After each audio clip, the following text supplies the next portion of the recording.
huge upgrade.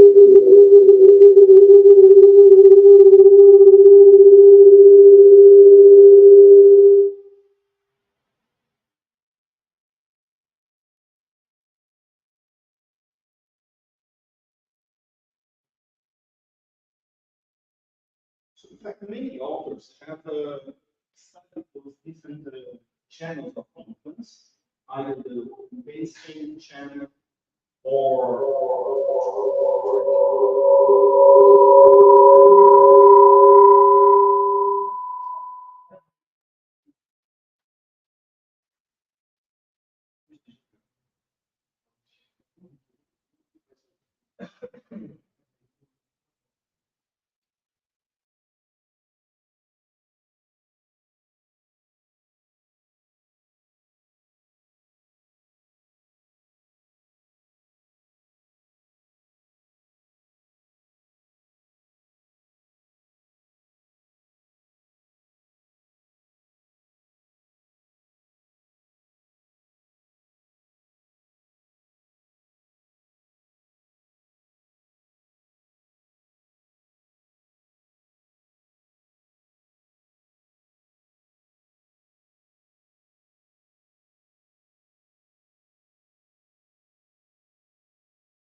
we're going to refer to this probability to incumbent discipline lambda.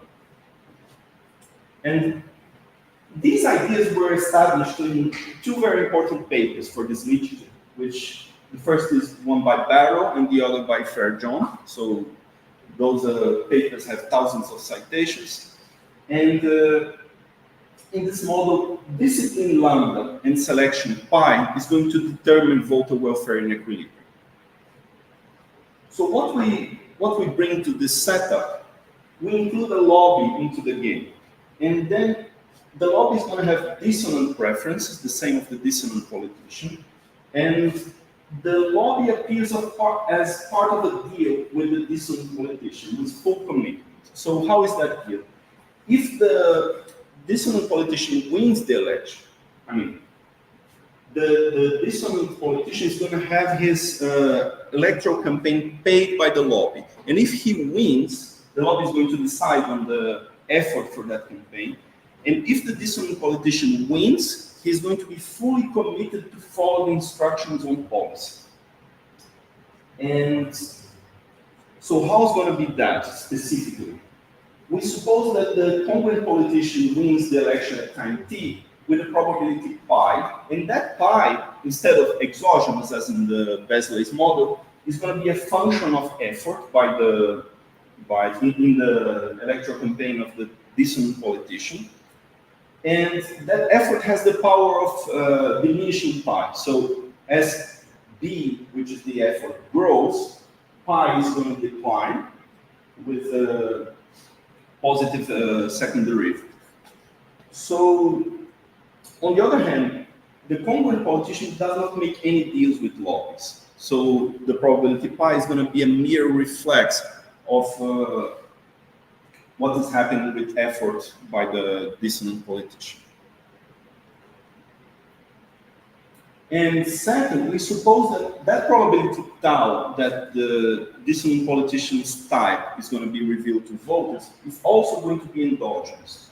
So we assume the same thing for tau, that's going to be decreasing and convex. And we interpret this tau, like if it is going to zero, we interpret this as a scenario of complete media capture.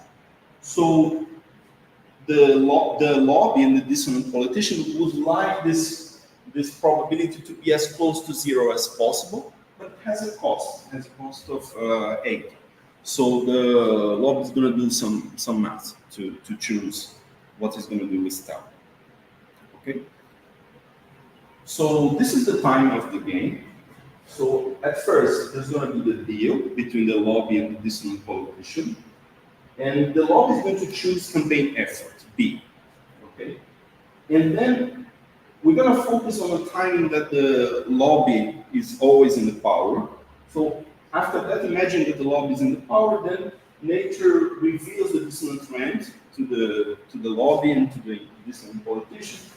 And then the lobby is going to choose the policy instruction E1 based on that realization of R.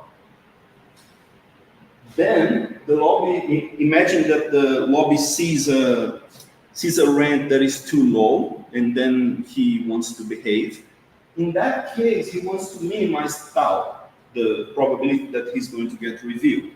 So then he chooses media influence M to minimize tau, according to the costs.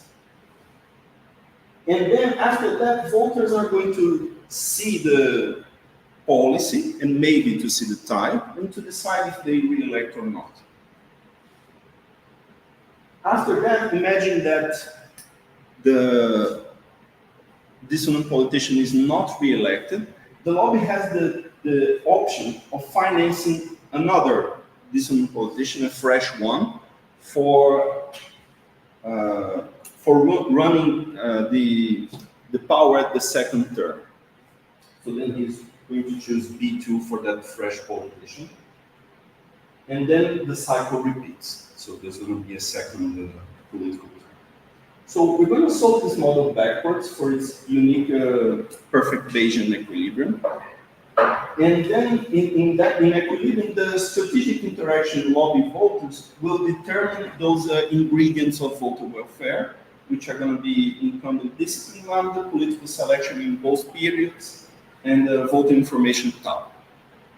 Okay, so we're going to start from the end.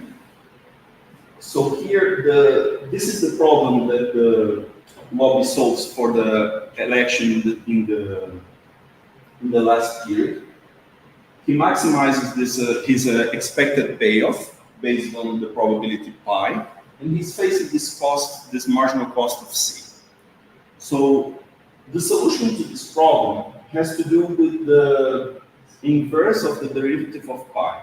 So how do you read this? So the solution is going to be one that equals the derivative of pi to minus C from u. Okay, since the derivative of pi is negative, this is the solution. So this is decreasing on C, on the cost, and this is increasing on the benefits, which is mu, the expected benefit. So then we define pi to star as the probability that comes out of this. And then we go to voters' decision on re-election. So we suppose that E1 has already been chosen in the past, okay? And voters observe this E and they're going to make a decision. So if they observe a bad decision, they know that this is a dissonant politician with a lobby with him. So they decide not to re-elect. There's no uncertainty there. But if they see a good policy, then they're uncertain. They don't know who is that. Because it might be a good politician, but it also might be a bad politician trying to behave and to deceive them. So they're going to decide to re-elect if their belief on the probability that the politician is congruent based on a good policy is greater than selection at the second period. Okay? That can be expressed like this. And we show in the paper that this inequality always holds. So if they observe a good policy, they're always going to re-elect the incumbent if they don't see his type. So this is their decision. Otherwise, they don't re-elect. So suppose that the lobby decides to behave and E1 has already been chosen. No, I'm sorry. So suppose that E1 has already been chosen. He has to make a decision between behaving and not behaving. If they have decided that they will not behave, then this one for sure is not going to be re-elected. So there is no need for, there's no incentives for trying to control the media in that case. And the lobby's payoff is going to be the rent, R1, plus beta alpha, which is the continuation payoff.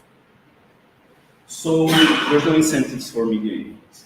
But if they decide to behave, they want to minimize the tau. So the lobby's payoff is going to be the resulting value of this maximization problem. If the type is not revealed, he gets beta mu in the future. If it is revealed, he gets beta alpha, which is lower.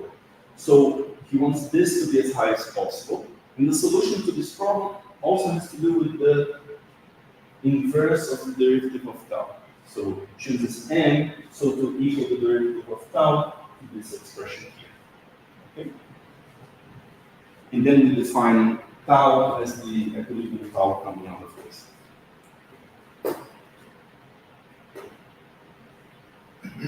So from that tau, the lobby is, that possibility of controlling the media, the lobby is going to decide if he's going to behave or not. So he will decide to behave if the dissonant rent is sufficiently low. So in equilibrium, this is going to come from the distribution of R. Okay. So, and then we solve for the equilibrium campaign effort in the first period in the same way as we did before, and also comes out some solution from similar problem that we did before. And we're going to have that equilibrium effort from the first period is larger than the second one. So, as a result, we have an equilibrium that has these characteristics. Campaign effort is going to be positive for both periods. And we're going to have positive media influence in equilibrium. And we have the voter decision that we have seen before. And what do we take from this? So we are showing this recurring phenomenon that we have talked about before. And what is that about? The SIGs are investing resources on both channels of influence, and in order to maximize rent extraction. So this was present in the example that I told you before. And also, as I have told you before, the effects of this influence on both channels have been studied separately. Okay? And our analysis emphasizes the interdependent nature of those activities. So when the lobby chooses M, the profitability of an election is taken into account. On the other hand, when it is choosing B1, the lobby anticipates his choice of M, which affects his payoff. So next, we study the strategic interaction between campaign effort and the media influence. So starting from the end of the game, we're going to study the increase in C, and it's going to cause a decrease in campaign effort B2. So that decrease causes a decrease in the value alpha, and then in turn, a lower alpha causes a decrease on media influence M, and an increase on the threshold rent rho. So those elements together cause a decrease in campaign effort B1 at the first period, and as a whole, we have that an increase on C leads to higher political selection, higher incumbent discipline, and higher media capture in equilibrium. In particular, what we want to emphasize here is that when C is rising, campaign effort and media influence are strategic substitutes, because media influence is going to rise in equilibrium. So there's going to be some substitution here. On the other hand, when eta is going to rise, the marginal cost of media influence, the campaign effort is also going to be lower. So in that case, campaign effort and media influence are behaving as strategic complements here.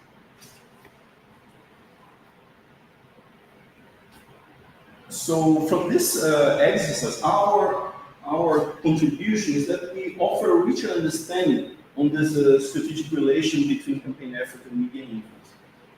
And this is important also in the policy perspective, because we know that higher costs can be a consequence of price regulation by taxation. So therefore, based on our understanding of this strategic relation, we bring insights on how lobbies would adapt from price regulation.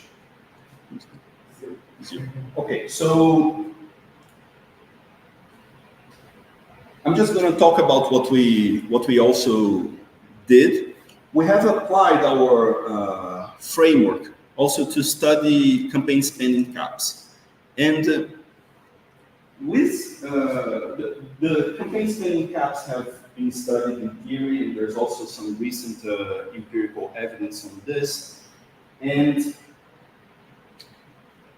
when we use our model to study that, we show that after the implementation of campaign spending caps, the instruments of influence behave in the same way as increasing the cost of campaign effort.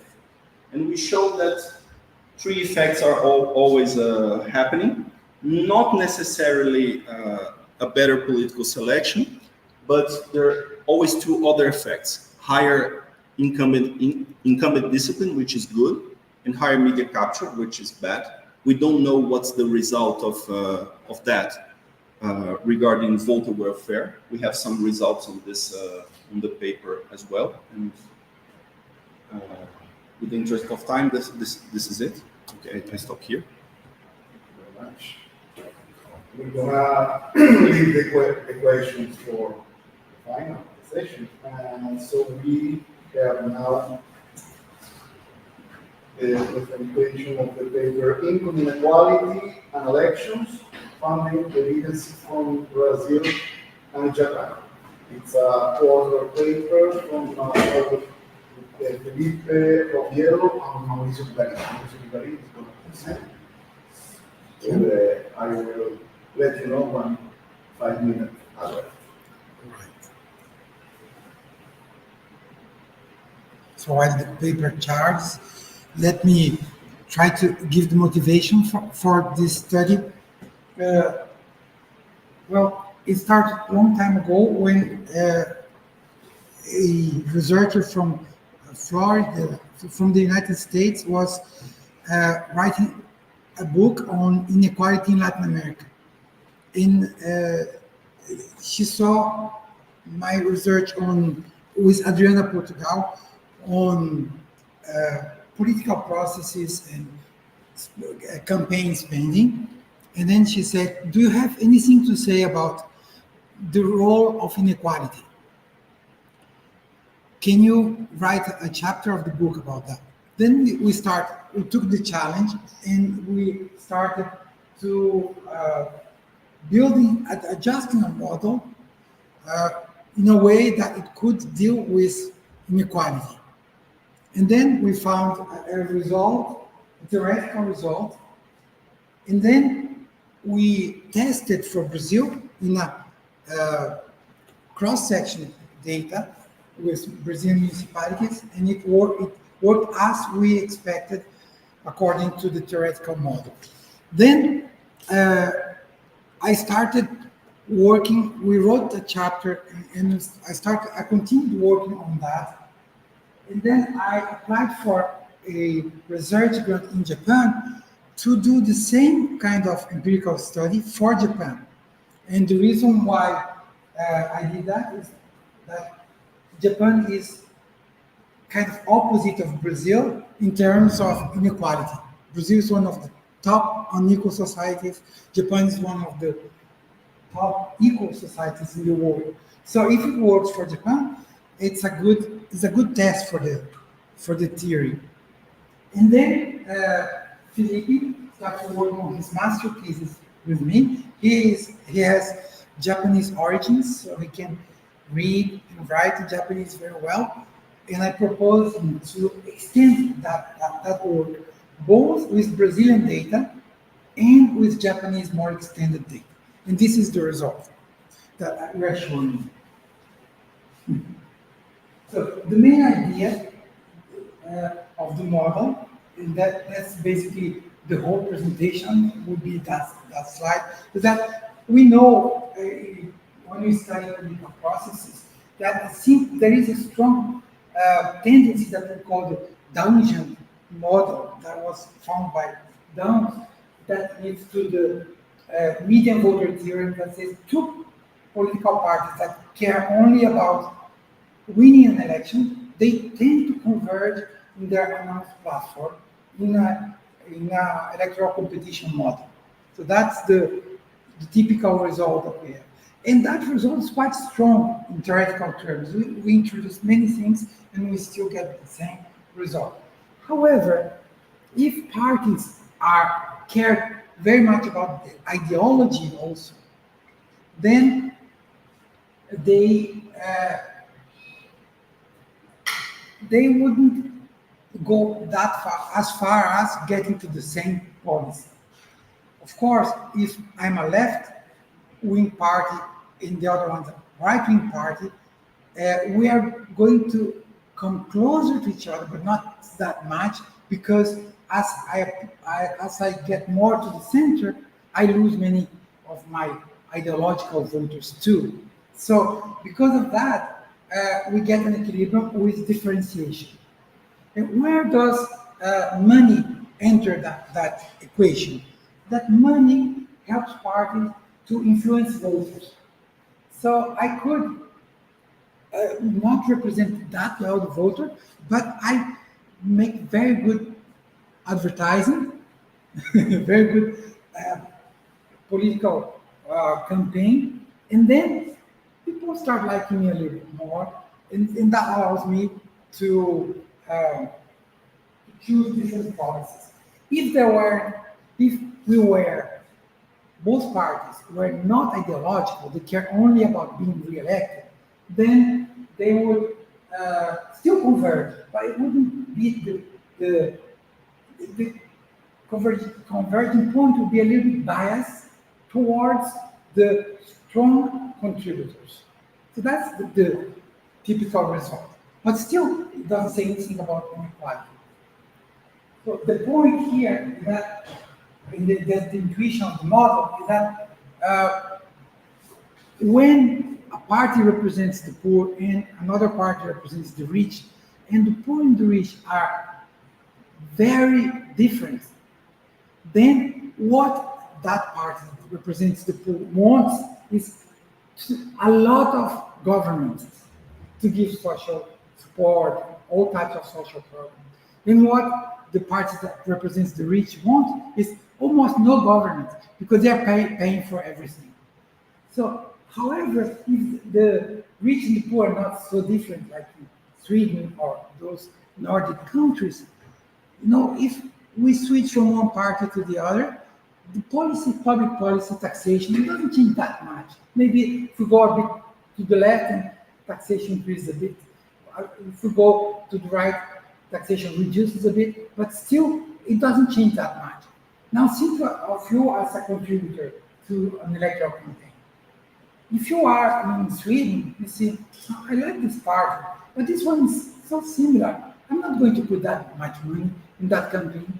I'm not going to contribute that much, because although I care about who wins, it's not that important for me. Now, suppose you're in Brazil and you are one of these very rich people in Brazil. Then you see, if this left-wing party wins, it's going to increase taxations. I'm going to pay a lot of money to pay for social policies. Whereas if the right-wing party wins, I'm safe. The party is not going to increase taxes, and I will be well.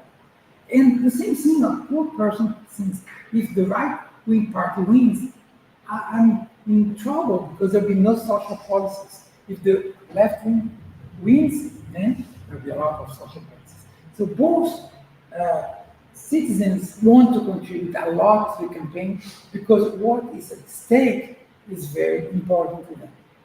So more unequal societies mean more money into politics.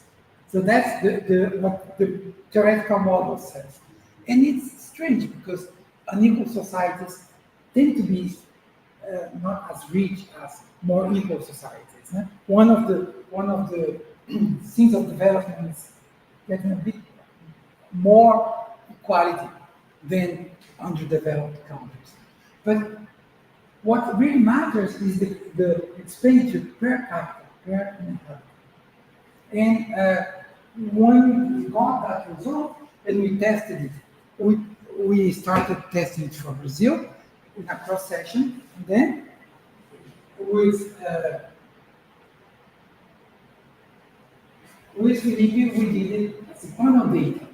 We were able to collect four electoral years for the municipalities, so a lot of data.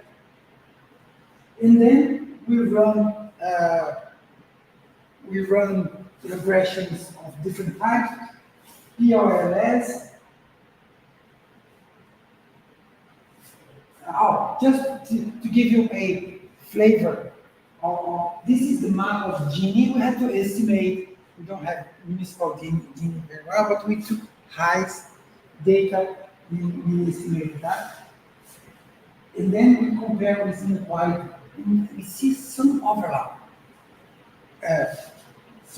Inequality in private donations per capita, of course. There appears to be some inequality. And then when we run our regressions, we try to fix effects, run effects, even POLS, and then we choose according to Hausman. And then the results are that the Gini does increase of 10%, the Gini increase donations by 3.8%. So it's a 5% significant level that suggests that the theoretical results are in accordance to to what happens in reality.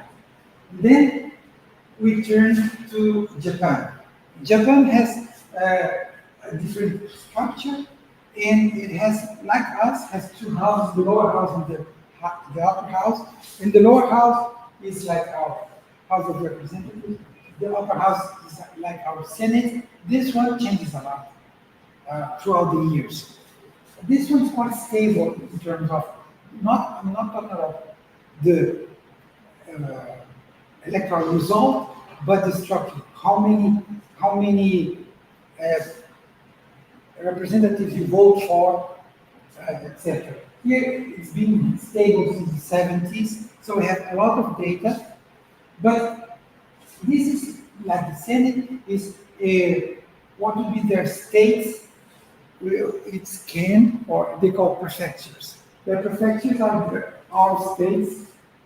So it's twice as much as Brazil, but still not that much. But over the years, it's enough data, and we could use, already had that, done that in my study in Japan. He expanded that in several ways. So he's separating types of expenditure. So you see in this heat map that printing, personal, electoral office, and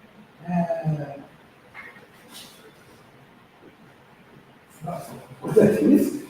There are top 4 topics that are the top expenditure that explains basically everything. And then we run the corrections again with some details that I'm not going through. And we again got actually there was 1% here, 10% here is 1%, 0.7 to 7%. It's still maybe even double the what we found for Brazil. But the point is that 5% significance, we were able to find the same result. And it's interesting when you look at that, if you get the prefectures and you get the ones that have the highest per capita cost, in Japan you see Okinawa appearing many times. It's one of the most unequal too. So the correlation between the top and the bottom is very, very strong. In Brazil, the same thing. You get the 10% most unequal municipalities, and you get, they are very expensive. They have very expensive elections too. So this is the main point. We can go ahead, it's the same. We try to understand the spatial spillover. We're not going through this for the sake of time. We got some result that indirect spillovers seem to be a bit stronger than direct ones. And to conclude, using data for a longer period of time for 2 very different countries, especially in terms of inequality, we could find that the theoretical results that we had developed seem to be to explain reality, so that more unequal societies tend to be more expensive. And that's quite troublesome for us, because we are talking about regulating and regulating campaign financing. And Adriana and I, we have worked very much on this issue, showing maybe, for example, private funding illegal, like we did for companies in Brazil.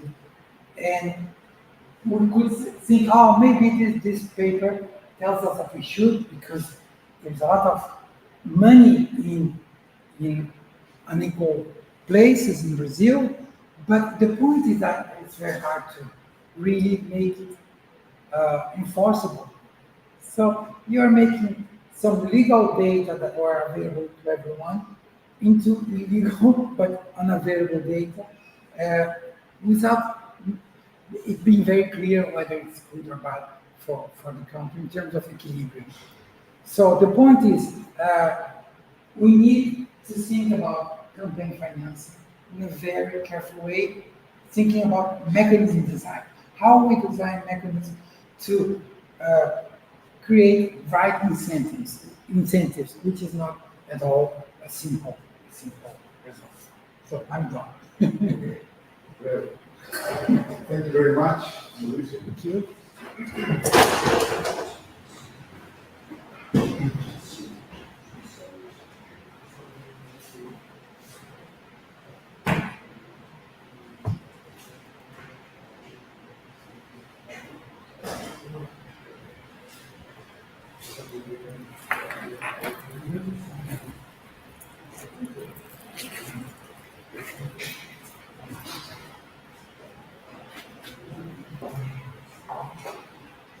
Posso ensinar um pouquinho? Não parece.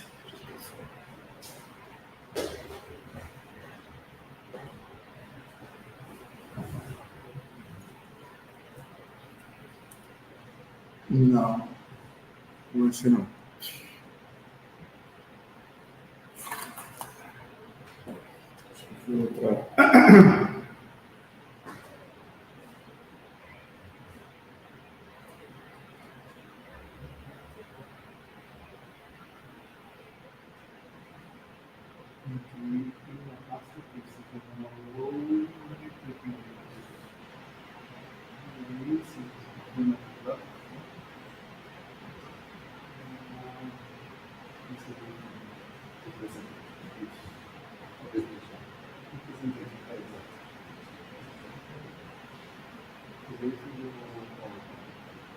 É que o papai vai buscar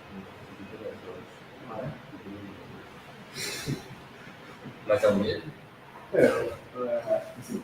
Como se está tudo bem. Só que não lembro se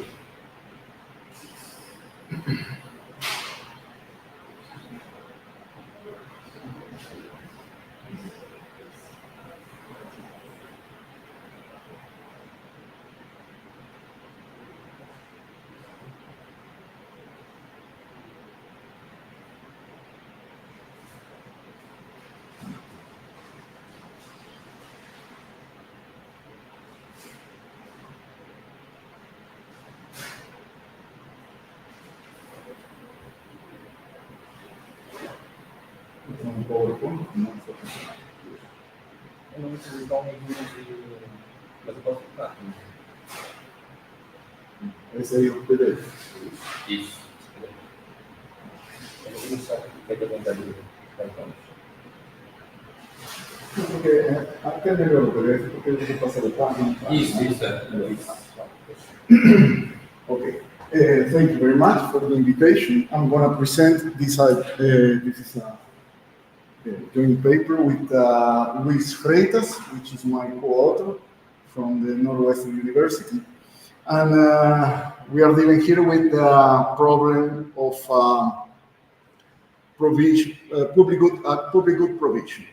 And there is a mechanism called quadratic funding. I'm gonna discuss this mechanism that it is proved to function to provide the efficient allocation under complete information settings.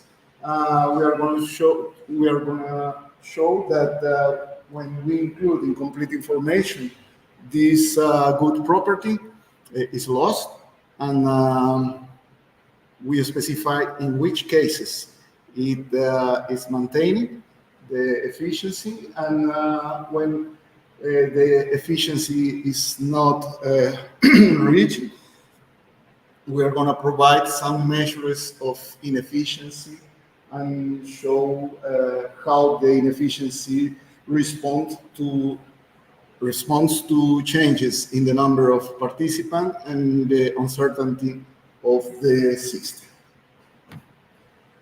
Private under-provision of public goods is an old problem in economics. These authors in 2019, Buterin et al., proposed the quadratic funding mechanism, which implements the socially efficient amount of the public good under complete information. This mechanism has been applied to allocate, for example, money for funding open source software projects as Gitcoin and HackerLink, and matching donations to charity with trust. We are going to analyze the effect of the introduction of incomplete information on the efficiency of the result of the quadratic funding mechanism proposed by those authors.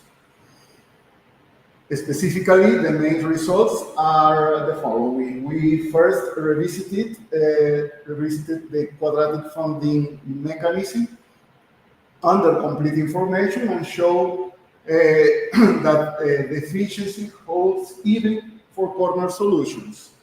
Furthermore, we provide conditions for existence of equilibrium and show that inefficient equilibrium may also exist.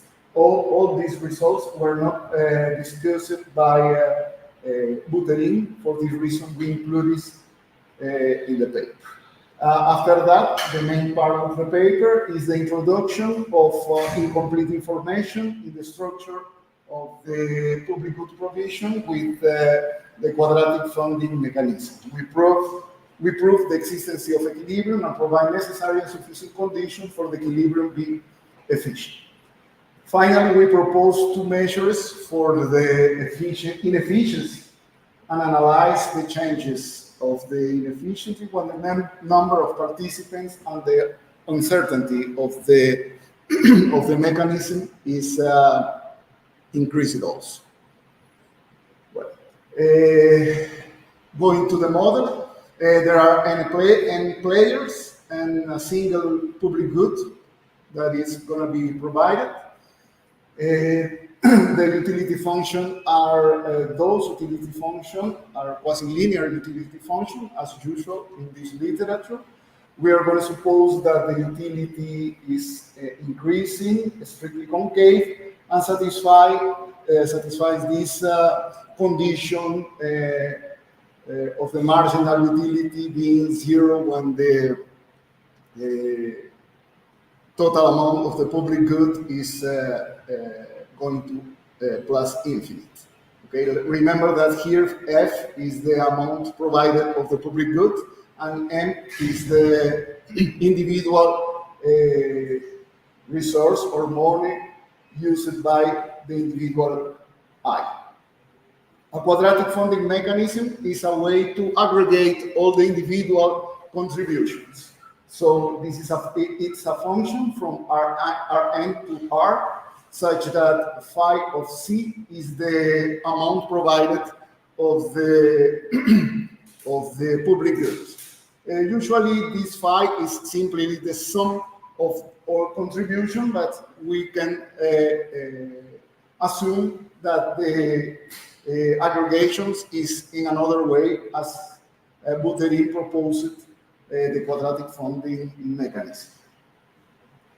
A public good provision again, so is defined in this way: individuals and the way that is aggregating the individual contributions. An equilibrium, as usual, are a profile of contributions that maximizes the net utility of each individual. So individual I is better when contributed the CI star rather than contributed with another amount Z. This is for all I and for all Z. The equilibrium is interior if C star is this profile is positive in all components. The efficient provision is the provision of the public good that maximizes the social welfare of the system, the sum of utility minus the total contribution of the public good.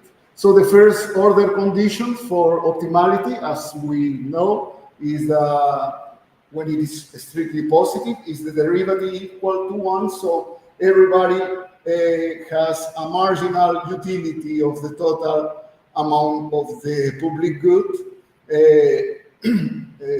making a sum equals to 1. When we apply the first order conditions for the individual problem, we will obtain this expression. This is the problem, this is the maximization, individual maximization. And this is the first order condition for interior solution. And we will reproduce this sum to obtain this expression, okay? So the sum of the marginal utilities of the total contribution, the total aggregate contribution, is equal to the sum of the inverses of the derivative of the function used for the aggregation of the contributions. So what Buterin makes is to look for functions phi that this sum is equal to 1. For example, if they proposed the quadratic funding mechanism, which is an aggregation of the individual contributions in the form of a CES function with an exponent 1.5.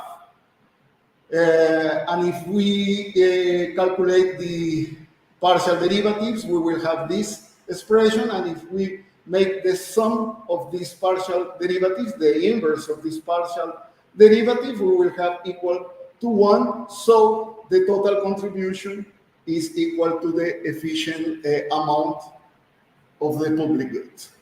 The definition, then, the definition for an efficient weight to the aggregation of the individual contribution is the following. Phi, the mechanism, is efficiency if there is an equilibrium, a Nash equilibrium, such that the total amount is exactly the efficient provision. So the Buterin revisited result is the following. If we suppose a general CES function for the aggregation of the individual contributions, with this classical assumption, marginal utility positive and strictly concave utilities. If C star is an equilibrium strictly positive, so interior, and if the total amount of the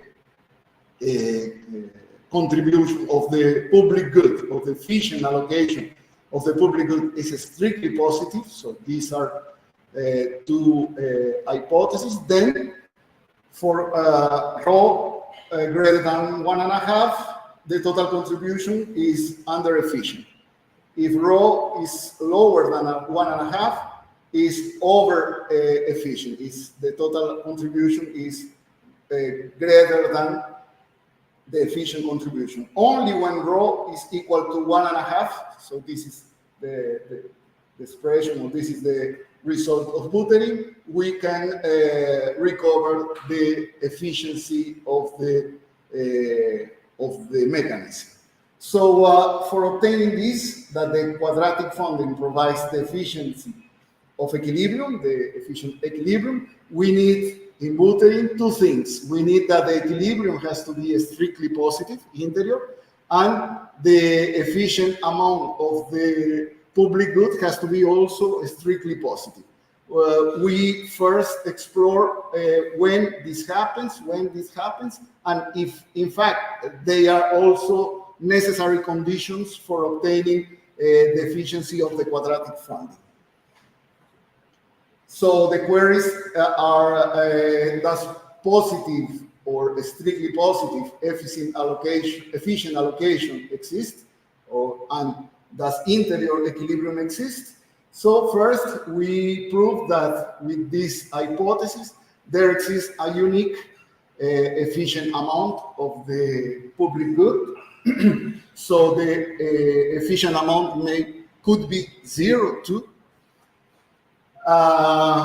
With this additional, with the same hypothesis, with this additional hypothesis of strictly concavity, we prove that the quadratic funding mechanism is efficient, so it provides an efficient allocation of the public good, even when the efficient allocation is 0. not providing the public good. This is a new result. And we show when an inefficient equilibrium is provided by the quadratic funding.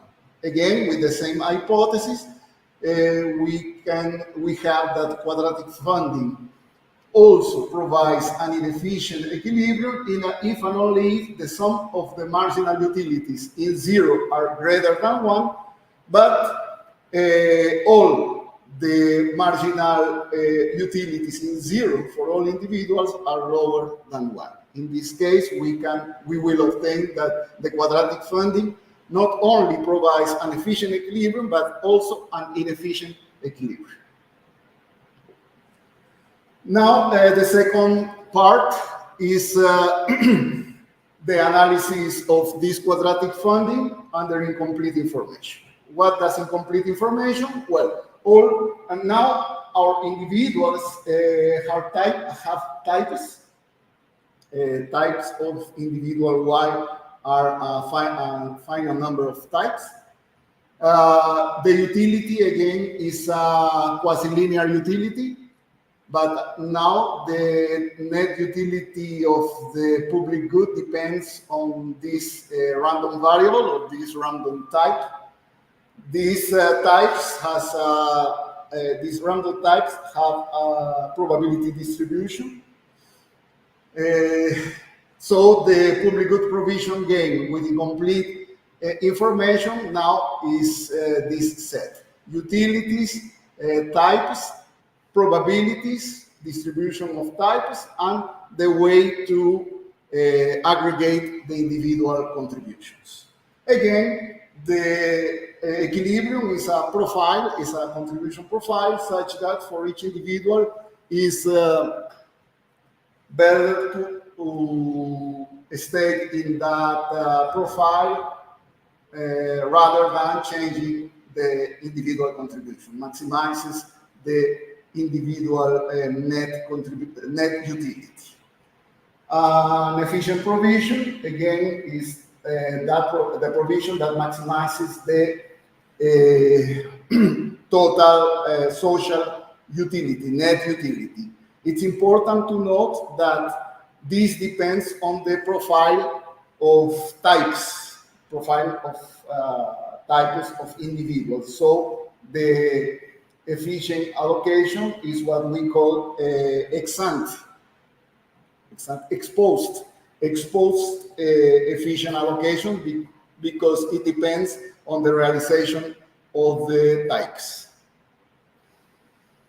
So these are the main results for the incomplete information setting. Mechanism is called optimal or efficient. Again, if there exists an equilibrium that the aggregation of this equilibrium through this mechanism is equal to the exposed efficiency allocation of the public goods. These are the main propositions. First is the existence of efficient allocation for the economy. The marginal utilities are decreasing. And we have this, again, this condition. With these two conditions, we have that there exists a unique efficient allocation. If we add this condition of marginal utilities, positive marginal utilities, we will have also an equilibrium for the quadratic fund. The great question is when we can recover that the equilibrium is efficient, like in the complete information setting. So the queries are, is the equilibrium efficient? Under what conditions the equilibrium is efficient? And if it is not efficient, what is the inefficiency size of the system? Well, first, let's see first proposition about efficiency of the quadratic fund. With the same usual hypothesis, marginal utility, positive marginal utility, utility is strictly concave, and this behavior in plus infinity of the marginal utility. If we suppose that all the probabilities are strictly positive and there exists one profile where the efficient allocation is 0, then quadratic funding is efficiency if and only if the efficient allocation is 0 for all profiles of types. So this is a very important result that tells us that if we have two profiles, one where the efficient allocation is 0 and another where it's greater than 0, then the quadratic funding is not efficient. So we have this, the first negative result for the good property in the case of complete information. In complete information, we always have efficiency of the quadratic funding. Here only have efficiency when the provision, the total provision is 0. Okay, so this is if there is one profile where the total allocation, efficient allocation, is 0. Next, we characterize the efficiency of equilibrium with positive contribution. What happens if we have positive contributions? It gives a hint for the use of CRR utility functions or isoelastic utility functions to look for efficient equilibrium. Suppose the classical hypothesis, marginal utility positive, utility is strictly concave, and this condition in plus infinity. Suppose that the efficient allocation is positive for all profile of types. And suppose that there exists only one individual with more than one type. The other individuals only have one type. So the quadratic funding is efficiency if and only if there exists a constant such that the sum of the marginal utility of the marginal utilities of all individuals rather than J are equal to this expression, which is the marginal utility of the efficient allocation when we use isoelastic utility function with elasticity equal to 1.5. So this is a very restrictive condition to obtain quadratic funding mechanism being an efficient mechanism to this game with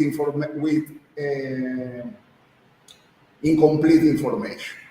For this reason, we look for the possibility of utilities that allows for this equality.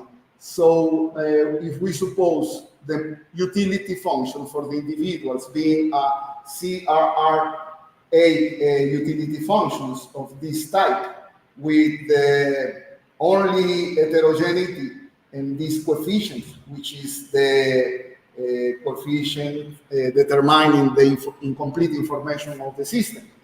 So with this class of utility functions, we obtain this last proposition, which says that the quadratic funding is efficient is if and only if the utility function has a relative risk aversion coefficient equal to 1.5.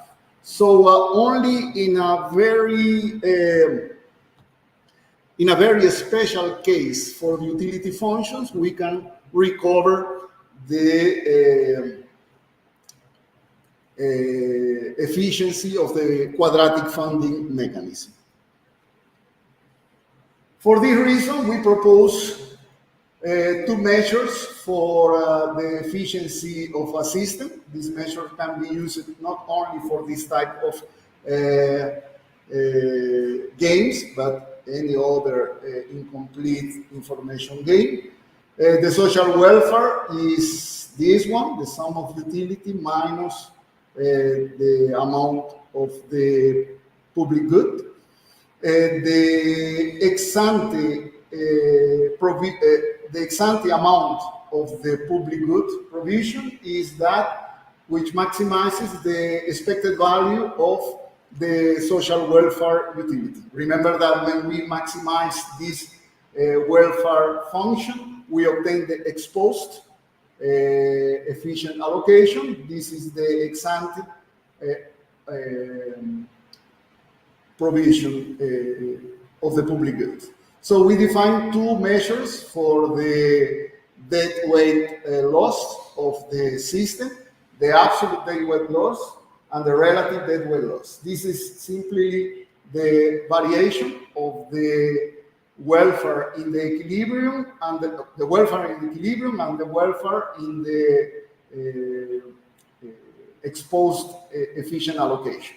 And this is the ratio of the same amount compared with the second best deadweight loss. This is the difference between the equilibrium welfare minus the welfare of the ex ante efficient allocation. And we analyze how this and these changes when the number of individuals in the game increases, or when the uncertainty regarding this incomplete information varies. So changes in population, we suppose n individuals. Each individual has two types. The probability of each type is 1.5, and the utility functions are those. We apply the solution are symmetric, so the equilibrium is symmetric, so the first order condition for the equilibrium are just this system. We can solve this system and find x1 and x2, the contributions of the individuals, and after that compute the welfare of this equilibrium. In the same way, we can calculate the exposed efficient provision of the public good, maximizing the utility of the society, and we can explicitly obtain the exposed allocation, and the ex ante allocation is the maximizing the expected value of this expression, so we can also have the ex ante provision of the public good explicitly. So we can compute these two measures of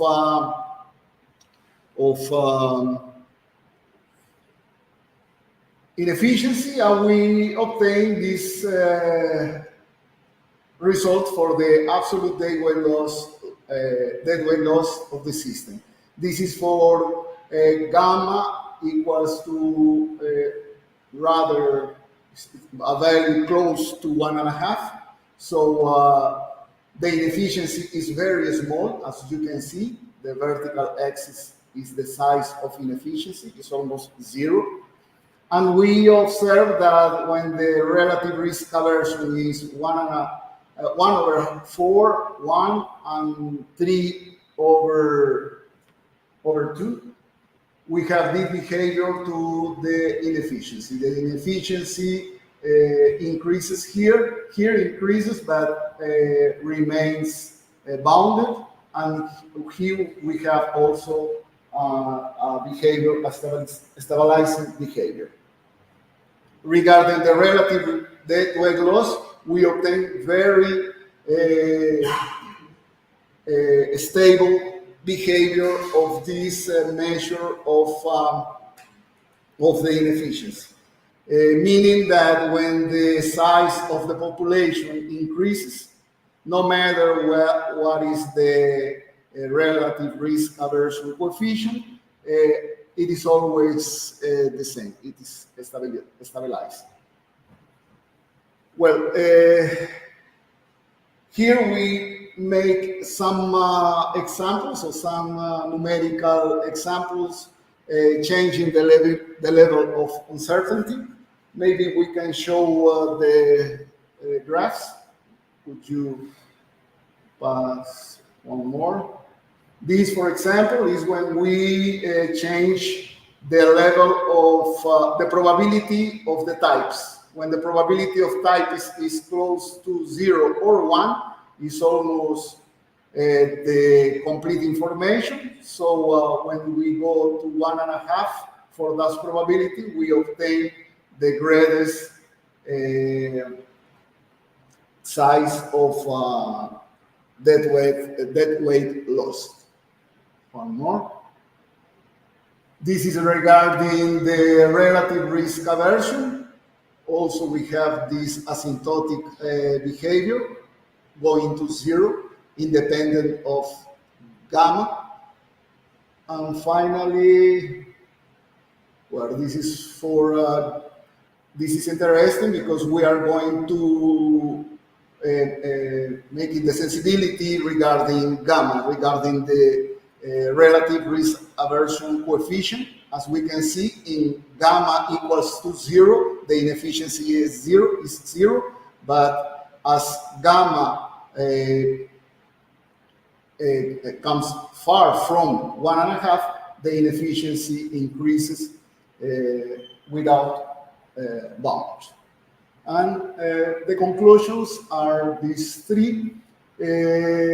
We revisited the quadratic funding framework with incomplete information and provide necessary and sufficient conditions for the existence and efficiency. For the incomplete information setting, we provide conditions for the existence of equilibrium and efficient equilibrium, and most important, we show that it's very difficult to recover the efficiency that we have in this complete information setting, and we show the class of utilities where we can obtain recover this efficiency.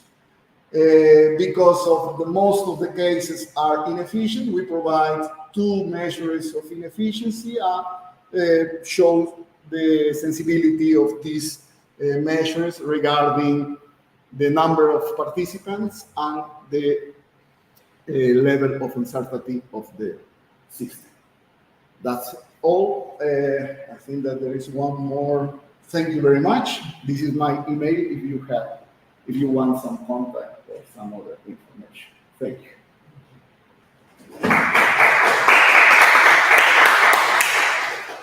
I think that we can have time for some short questions. Are there questions? We presented anyone of interest. If you don't have questions, I will go back to my position and remind, is there anyone who speaks only English? Ou todos falam português? Todos falam português? Falam português. Tá certo o clima, por isso que a gente vai dar a garrafa para vocês.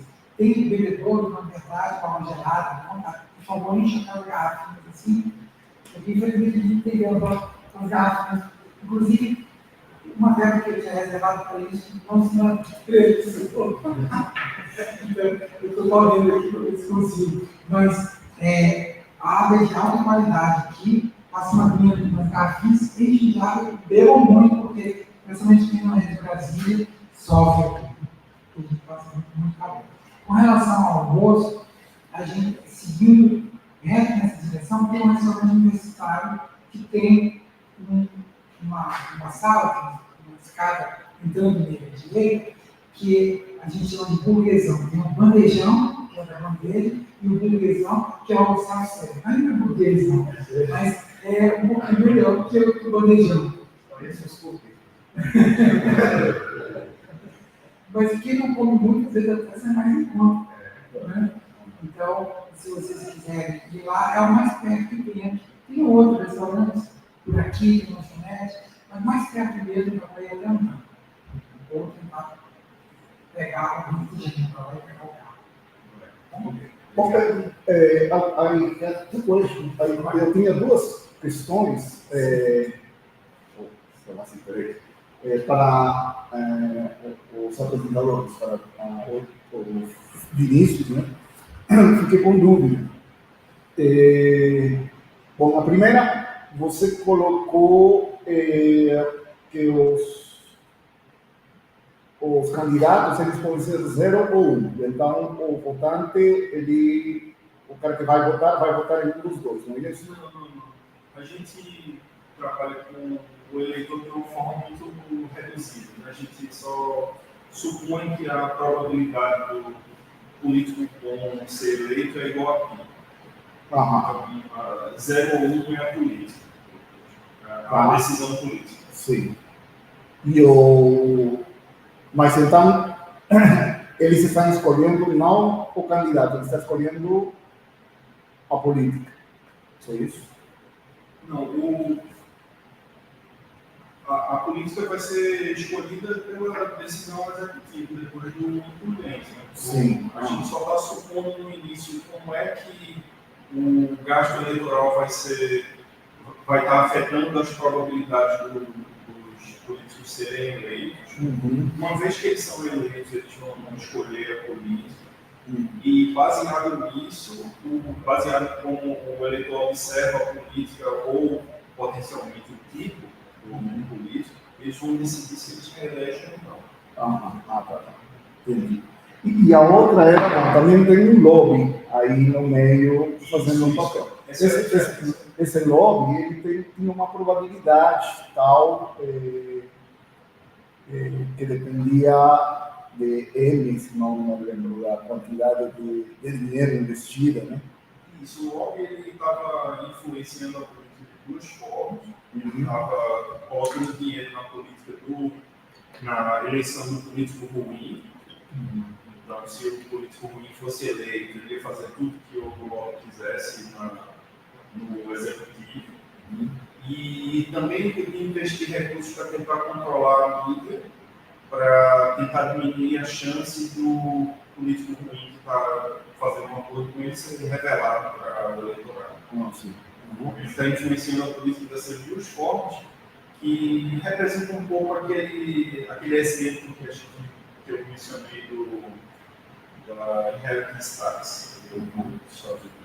Tá, mas então essa função tal de M é a probabilidade do tipo ruim ser revelado. Do tipo ruim ser revelado. Tá? E você coloca algumas hipóteses, se tal tem que ser crescente, ou por exemplo, decrescente, convexo. Então ele é decrescente, convexo, assim, está representando decreasing returns. Tá, porque quando você maximiza, você tem uma parcela que é menos tal e alguma coisa, e aí mais tal e outra coisa. Isso. Aí não tem problema de falta de concavidade, tem problema de maximização, não? Não. Porque eu pergunto isso porque eu fiz um trabalho que não é parecido na teoria de jogos agregativos, onde também eu colocava uma probabilidade que era endógena, dependia de contribuições, etc. Mas aí quando eu colocava uma probabilidade desse tipo, por exemplo, decrescente, convexa, como ela entra como menos essa probabilidade e também mais essa probabilidade, aí eu tinha que restringir os parâmetros para poder garantir que as condições de primeira ordem sejam... Você tipicamente exige uma exposição de nada para poder o problema ter soluções interiores. Mas a condição de primeira ordem A condição de primeira ordem é suficiente também. Você vai ter uma condição sobre a derivada daquela função tal. Sim. Por isso que faço aquelas hipóteses sobre a derivada. E aquelas hipóteses elas garantem que existe um universo é uma função. E que a segunda derivada é negativa também. Ou seja, que a segunda derivada da função objetiva. Ela nunca se repete, a função vai ser objetiva. Então você tem uma inversa. Então, por isso que você consegue aquelas soluções daquele tipo. Sim. Então, acho que não tem, Tá. não tem problema. Isso. Sim. A mesma coisa para aquela função que naquele problema do. Sim, lá. As hipóteses são as mesmas, porque elas garantem o mesmo tipo de solução. Obrigado. E a outra era uma pergunta para o Maurício. E...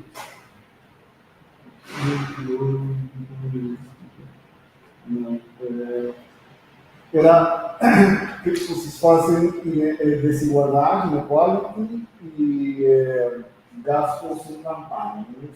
Essa é a eleição que eu aí vocês...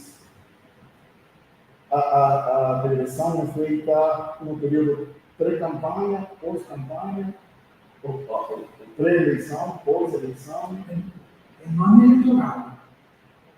Quando foi gastado aqui na campanha, né? Sim. Então, quando foi gastado naquela campanha, que é o que os partidos declaram.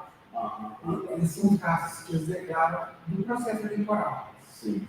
E aí a desigualdade é uma coisa mais consistente, né? Também usando, mas a desigualdade a gente estima pela raiz, mas do caso de campanha é o que é declarado ao TSE.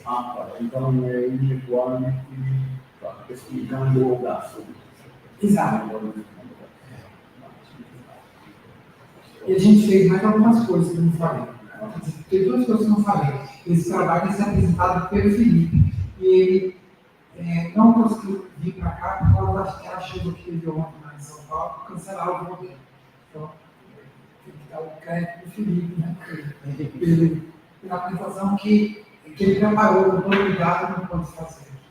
Agora, o que outras coisas que a gente fez o seguinte: essa ideia de que eu me importo, eu estou disposto a colocar muito dinheiro no processo eleitoral, porque eu quero que o meu partido vença, é particularmente importante se a eleição for uma eleição competitiva, concorrida. Então, a gente fez vários tipos de segregações pelo nível de convenção, de acordo com vários critérios. Por exemplo, a diferença de 50 votos no primeiro e segundo, índice, uma espécie de índice de concentração de votos, alguns indicadores estatísticos que se usam em outras áreas. E aí a gente conseguiu separar em todos eles aquela significância, e tanto a significância quanto o efeito aumentavam quando tinha maior competição. Então, reforçando esse resultado. Então, quer dizer, municípios em que já sei que ele vai ganhar, não vou jogar dinheiro, mesmo que eu não gosto dele, para que ele já ganhou? Agora, quando tem competição, aí é que joga o dinheiro. Se for desigual, com muita competição, aí super limpo o resultado, deixa em controle do perdão. Então, assim, digo. Dá para falar que mais desigual, tem mais competição, tem alguma ligação? E minha dúvida foi exatamente a interpretação que vocês tiveram para esse resultado que sempre foi em Brasia. Esses resultados não são de regularidade, não são. Mas se conseguiu tirar alguma impressão desse? A gente não fez um estudo de causalidade, mas a gente tem essa correlação, né? Então, se essa correlação é forte, a gente conseguisse. A conclusão que a gente não pode tomar é tentar reduzir os gastos com produtores reduzir, ou melhor, tentar reduzir a desigualdade para você reduzir os gastos de campanha. Mas aí vocês me dirão, tem muitas outras razões para querer reduzir a desigualdade. Né? Mas o que a gente talvez esteja dizendo é o seguinte: desigualdade é perversa em muitos aspectos, né? Até nesse aspecto, como ela pode estar afetando o processo eleitoral. Então, o processo eleitoral mais complexo, mais custoso, mais, nesses modelos aí, o gasto de campanha é totalmente ineficiente. Não tem muito benefício o gasto de campanha, porque o gasto de campanha é jogado para influenciar as pessoas. Né? Claro que você pode dizer, não, o gasto de campanha tem os objetivos, esclarecer e tal, mas nesses modelos é só para influenciar as pessoas. Então, é dinheiro lá fora. Então, nesse aspecto, você diz, puxa, desigualdade está associada a essa ineficiência, principalmente no município ou numa área administrativa, que a gente deveria lutar com menos ineficiência. Jogar menos dinheiro fora, para usar melhor o dinheiro público. Né? Agora, realmente, vocês não fiz para causar aquilo. Vocês conhecem, desculpa, não, Eu queria fazer uma pergunta.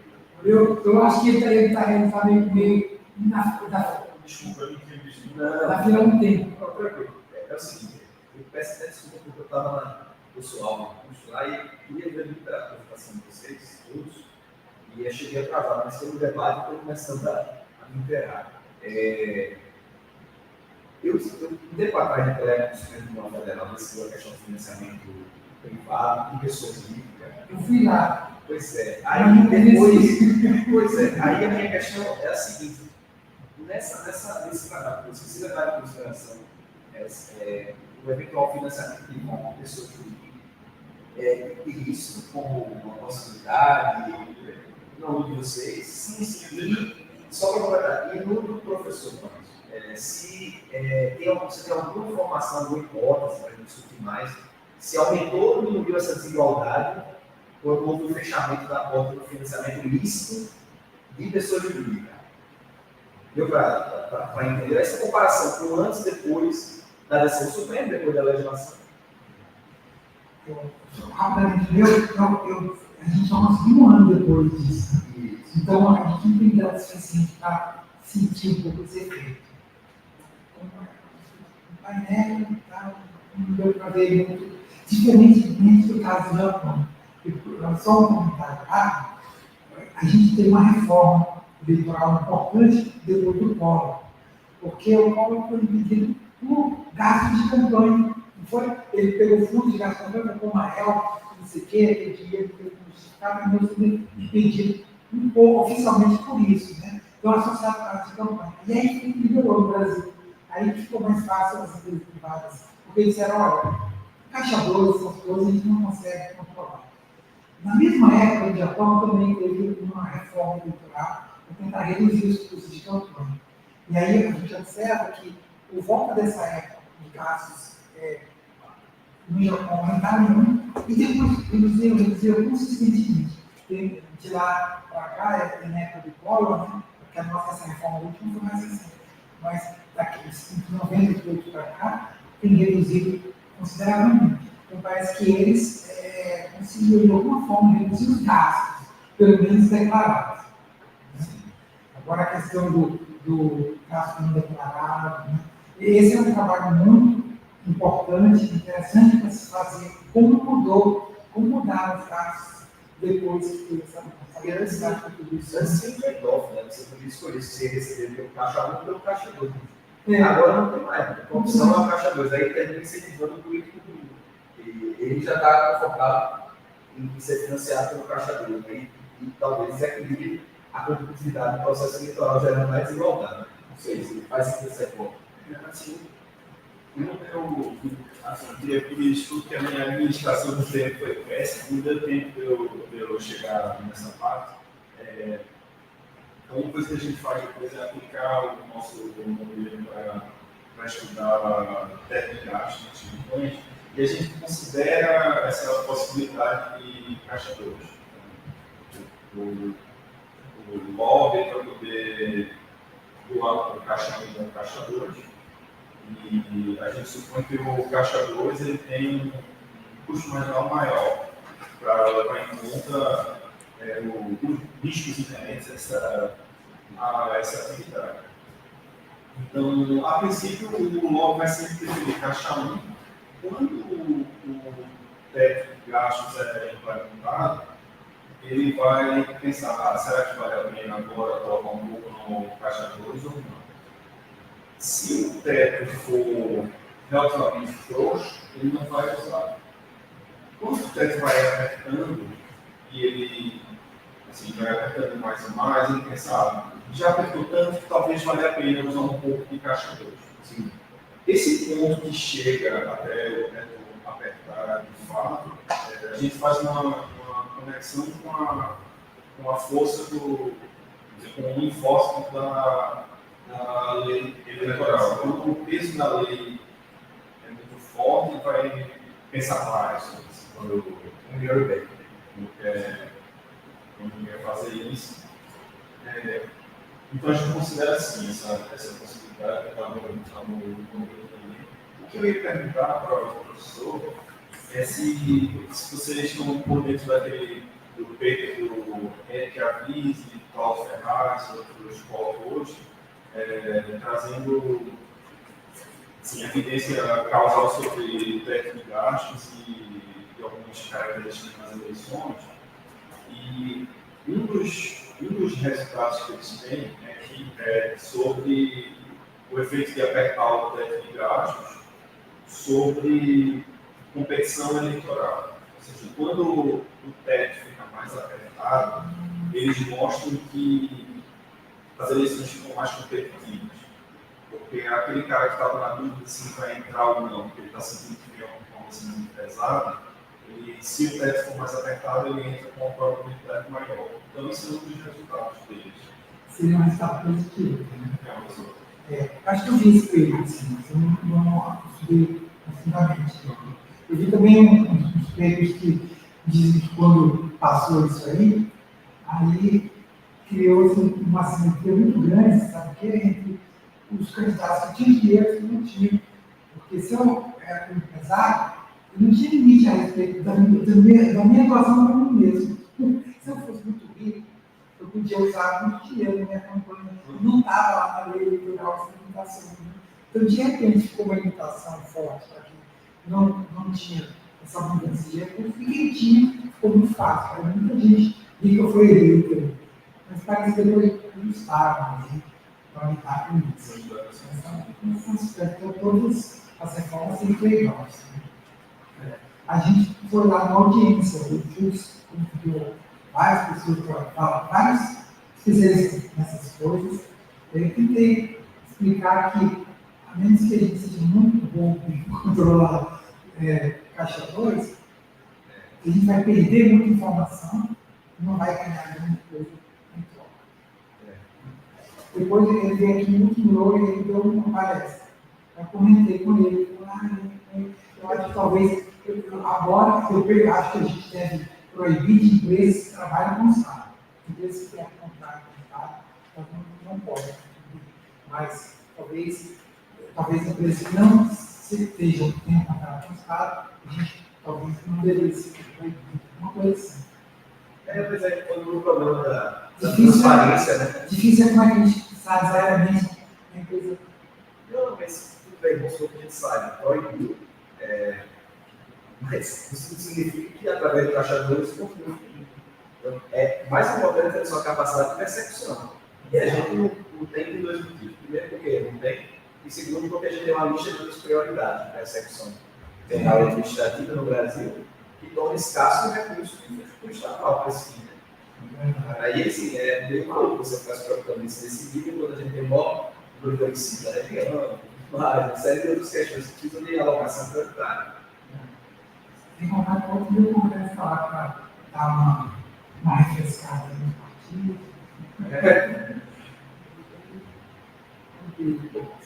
Legal, obrigado por ter oportunizado de ter ouvido de novo. Né? Vai ficar disponível, rapaz. E quem pode, a gente vai fechar? Né? Assim, já que você levantou esse ponto, uma curiosidade grande que eu tenho é como é que, assim, nós, na academia, nos preocupados com essas coisas, como é que essa. Eu não entendo muito como é que essa regulação conseguiu passar. Você tem De proibir? De proibir isso. Eu não tenho um ensaio para eu só como pesquisador, eu lamento até com uma questão de dados, não sei se vocês perceberam, muita gente lá fora estuda o mercado de trabalho no Brasil. E sabe por quê, né? O IBGE tem dados muito bons. Então o pessoal que estudar o primeiro trabalho. Aí, o IBGE tem lá, consegue usar dados, então a gente vê pessoas que nada a ver com o Brasil estudando o mercado de trabalho no Brasil. A mesma coisa estava acontecendo com financiamento de campanhas. E tinha pessoas que estavam se tornando brasileiros, porque eles eram cientistas políticos, interessados nisso aí. E o Brasil, depois do fora, tinha que detalhar tudo, todos os gastos e tal. E coincidiu também que as empresas se sentiram muito bem, se eu declarar é legal. Eu posso fazer uma negociação legal, mas se declarar é legal. Tanto que quando começou a Lava Jato, se cobrava aqueles gastos, aquelas doações altíssimas, não, tudo feito legalmente está aqui, de acordo com a lei. Então as empresas se sentiram bem com isso, então a gente tem muita informação. A informação foi fundamental, por exemplo, na Lava Jato, fora do mundo. E aí, de repente, a gente acaba. O que a gente ganha com isso? A gente ganha mais impostos para poder pagar a campanha desse pessoal. Fora isso, não está muito claro. Mas é isso, eu não tenho mensagem sobre como eles conseguiram fazer passar isso aqui, que é uma coisa crônica no Brasil. A gente passa por momentos de mais aperto, mais regulação, aí descobre que não está certo, aí libera, aí momentos de mais liberação, depois descobre que tem abuso, aí aperta de novo. Então, se você ler esse código, tem vários episódios. Assim como tem nessa questão do combate à corrupção. Vai numa direção, depois vai na outra, depois vai na outra. Tem também a questão da estrutura partidária, né? Porque o recurso hoje, ele vai muito mais para o partido do que para a campanha. Antigamente, você descentralizava, você dava poder da liderança partidária. Você financiava, quando você podia com pessoas de poder privado, você financiava a campanha de muito X. O modelo atual, você financia o intermédio da liderança partidária. Então, quem é que articula dentro do Congresso a aprovação de projetos como esse? São as lideranças partidárias. E a gente tem um mecanismo de sancionamento interno. Então, acho que deve ter sido mais uma hipótese, deve ter sido por aí. E tem mais outra coisa também, como pessoal, a gente pode seguir nesse caminho. Como é que esse dinheiro é distribuído, o dinheiro público? Pela proporção no Congresso. Então, quem tem interesse? Os grandes partidos. Esse foi um ponto que os grandes partidos que eles direito todos concordavam, os maiores, porque a gente vai ganhar esse dinheiro. Os pequenininhos eram contra, o Novo era contra, alguns partidos menores eram contra, porque eles não iam ganhar nada. Mas os grandes partidos acham ótimo, não tem que ficar negociando com um bando de gente. Eu vou negociar de qualquer jeito, mas já negocio com um saco cheio de dinheiro aqui do lado, e já fico mais forte, inclusive, na negociação com ele. E quando foi feita essa mudança, conhecido também, aquele período forte da Lava Jato, estava todo mundo odiando político. Né? Aí o que eles fizeram? Eles decidiram, aí já foi pensado em tudo isso, os chefões do partido disseram, a gente vai prioritariamente direcionar esse dinheiro para as reeleições, que são, não vai ficar com eles de nova, não, porque a gente está brigando muito. Está todo mundo com raiva desse partido, né? Qualquer que fosse o partido. Então, eles pegaram um monte de dinheiro, aumentaram muito e jogaram essas eleições, para cima do tribunal.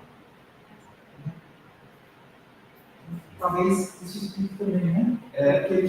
Que é bom, porque tem muito apoio partidário. Isso aí. Sem contar que aquela ideia é trazer uma tradição de, o Brasilia dizer, não há nas tetas, né? O Brasil tem uma tradição de paternalismo, né? Se eu puder fazer o que o governo dele, em vez de ele correr atrás dele, eu vou querer fazer o governo dele. Essa é uma questão muito, muito triste, mas é assim no nosso país. É uma coisa difícil. Será que a gente vai comer alguma coisinha? Daqui a pouco a gente tem que voltar. Muito obrigado. Obrigado.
Puta, fica. Esse aqui tinha que ficar lá, eu acho, né? Mas eu posso ficar perguntando também. Se você quiser falar aí por aí, tipo. É, eu acho que vou ficar em pé porque, sei lá. Não, dá pra falar, só não fica muito longe do microfone. Mas ali não funciona? Funciona, funciona. Mas daí, tipo, vai querer ficar perto dos slides? É, pois é, né? Eu acho que eu vou. Mas dá pra ficar em pé, por exemplo, aí. Não tem problema. Dá pra ouvir.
Não tá ligado, meu Deus.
Acho que é outra situação.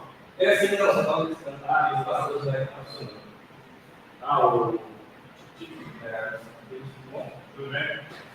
E o objetivo de apresentação dele? Eu estou pensando nessa. Ah, está lá.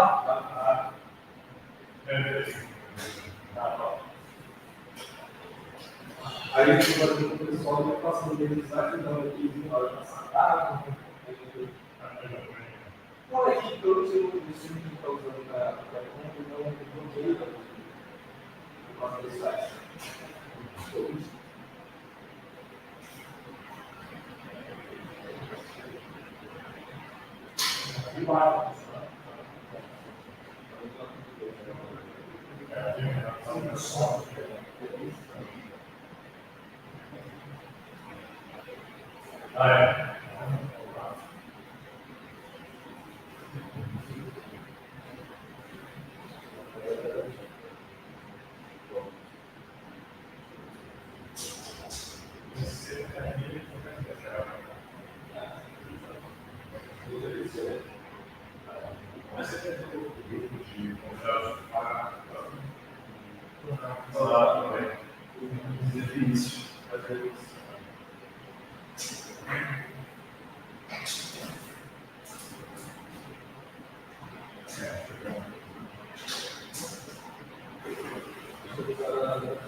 Quanto tempo você tá?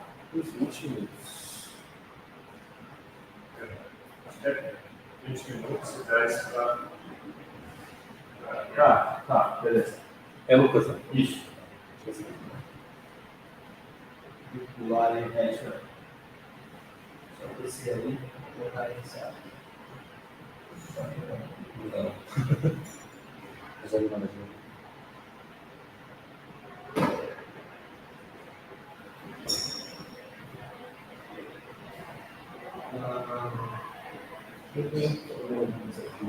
Não, peraí.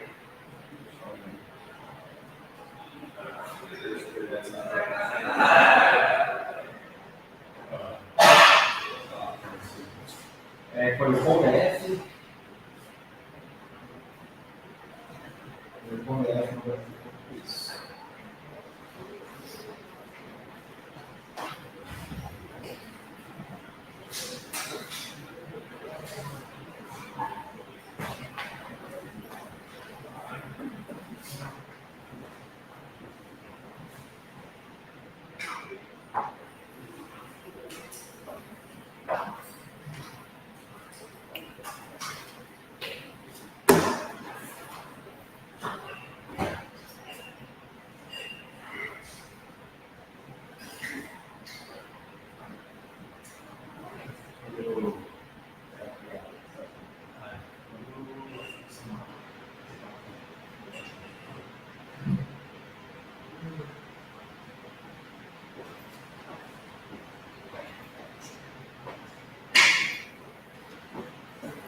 Percebeu aí? Aham.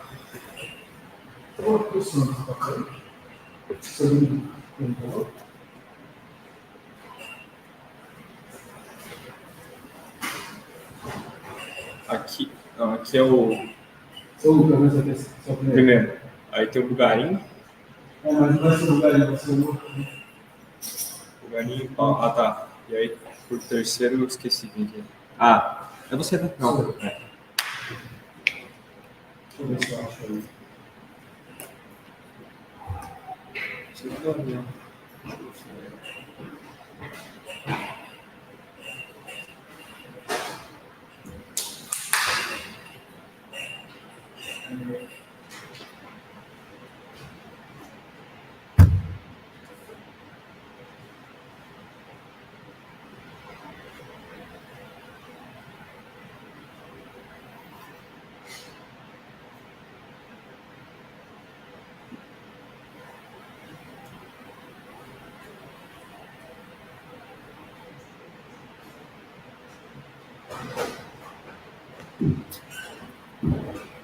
Alô.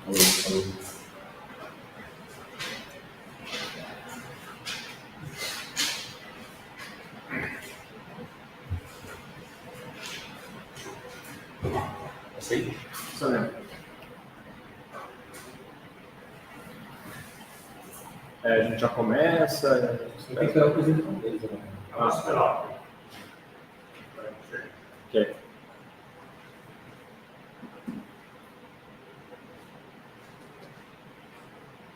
Conferência no Brasil, o programa é uma sugestão. Jogar.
Ah,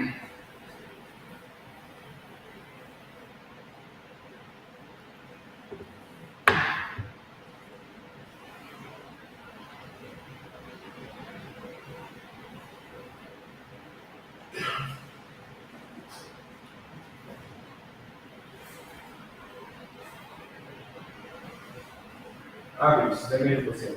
Você apresentou esse paper num workshop de economia política. Foi. 2 anos, acho. Não tem isso. Você assistiu? Aquela capuz organizada. Foi. Morreu isso aí? Esqueci. Morreu. Era bom, né? E teve pouquíssimo. Uns 10, eu acho, no máximo. Menos. Uns 5.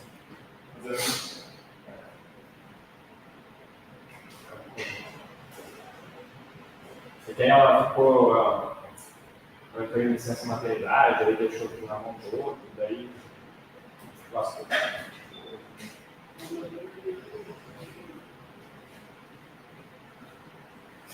E é o mesmo aí.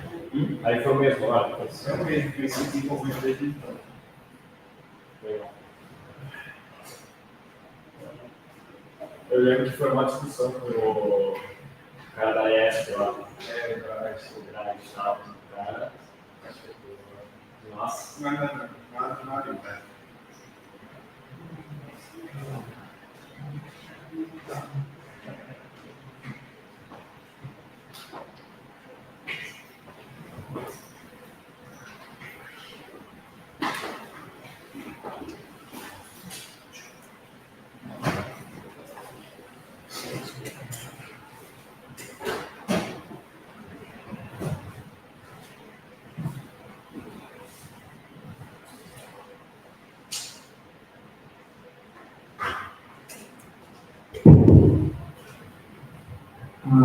Good afternoon, everyone.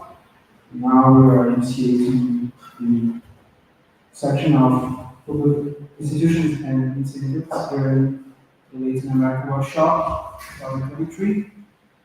And the speakers will be Lucas Watts, they're here now with us, and Arthur Santo, and Roberto Lida Geragoneto, which is me. And we will start with Lucas Watts, talking about the paper Land Tenure and Mining, Property Rights in Indigenous Territories in Brazil.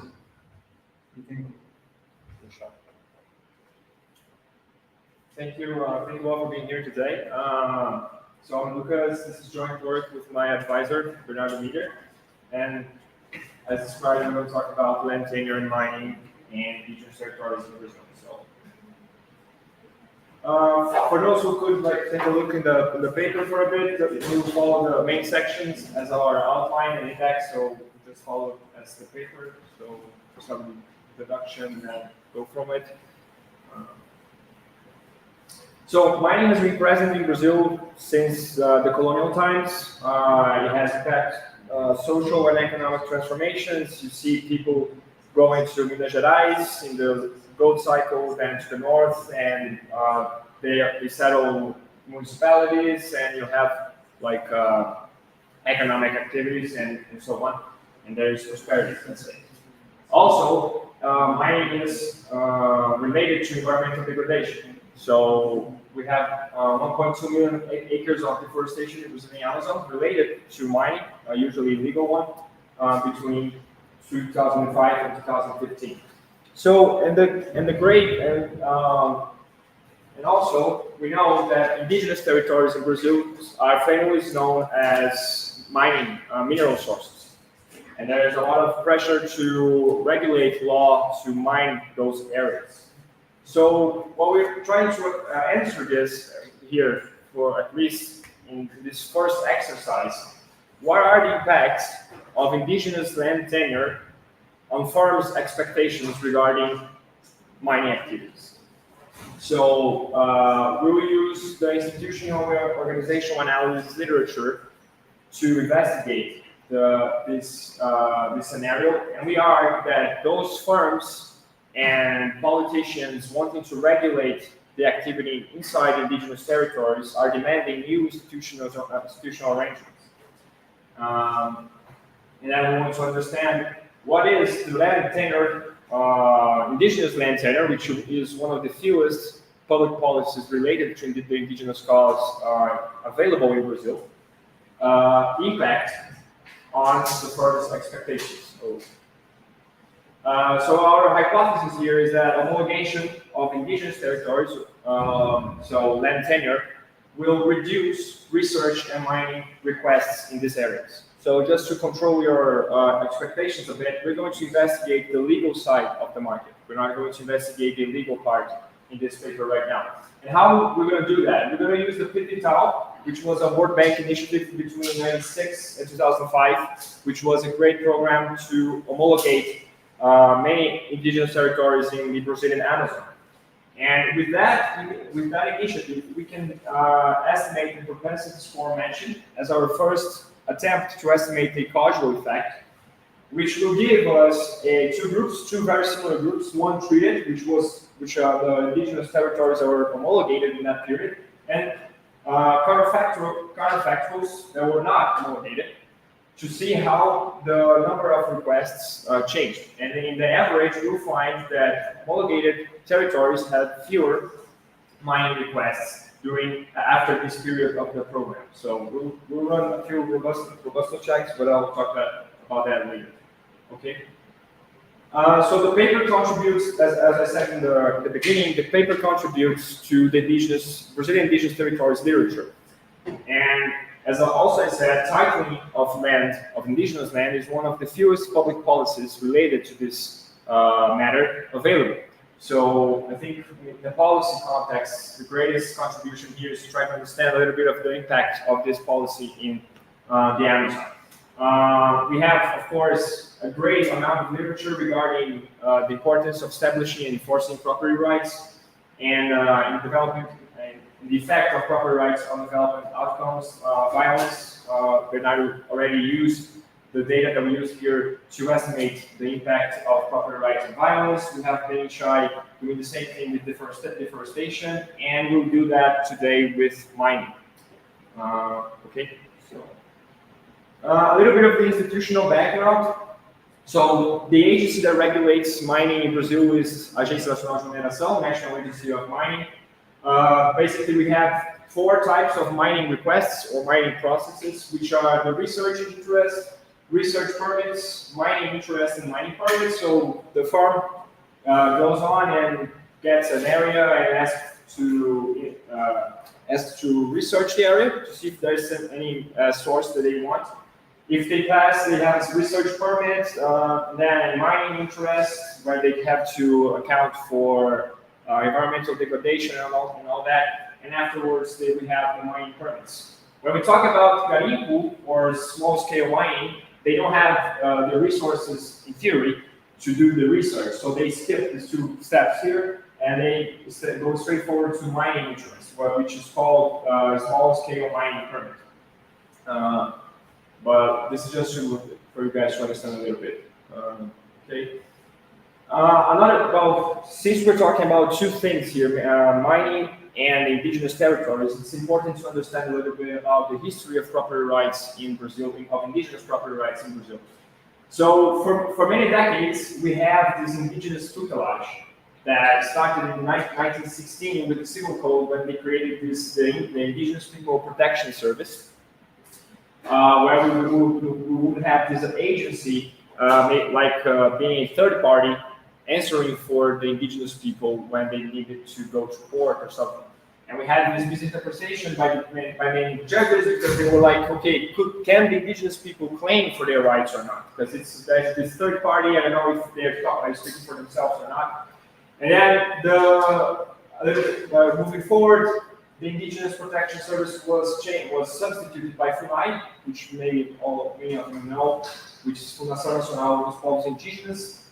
And during the military regime, we have in 1973 the Indigenous People Statute, which 2 things to bear in mind here. First, the state's obligation to homologate all indigenous territories in the Amazon in 5 years. But they couldn't do, they were unable to do that in the period because of the harsh migration conditions in the Amazon. So, and they were trying to give guarantee land tenure to the indigenous people, but it was a little bit complicated. And the tutelage remained under FUNAI. Okay, it was only on the Brazilian 1988 Constitution that we overcame tutelage, and indigenous territories and indigenous people are recognized as part of society, like in practice. So in a way that indigenous people could, by themselves, claim for their rights, go to court and defend their interests and beliefs. And then also, in the same constitution, they have a new attempt to homologate all indigenous territories within 5 years. And once again, they failed. For most because of the same harsh conditions of migration, but by that time, you would have more landowners already in agriculture, and so you would see more land conflicts. So that would that made it more difficult to really homologate territories. So in order to reduce uncertainty and land-related conflicts, we will have the presidential decree that try to make more clear rules to homologate and recognize indigenous territories. So we would follow these steps of being, when you start the process of being identified, so being identifying the indigenous territories. So FUNAI goes to the indigenous territories and start the study.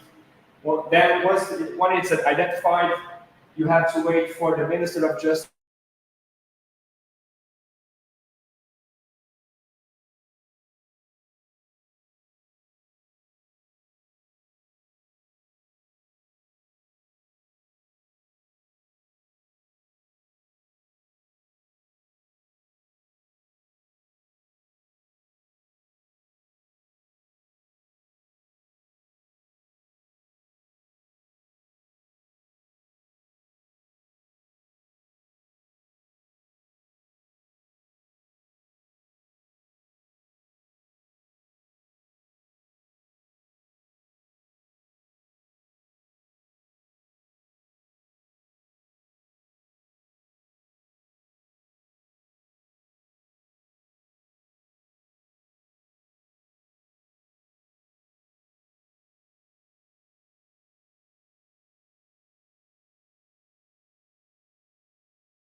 the right and on the left. And these abusive outcomes are represented by the red area you see there. I'm just going to change our position here to get closer to this.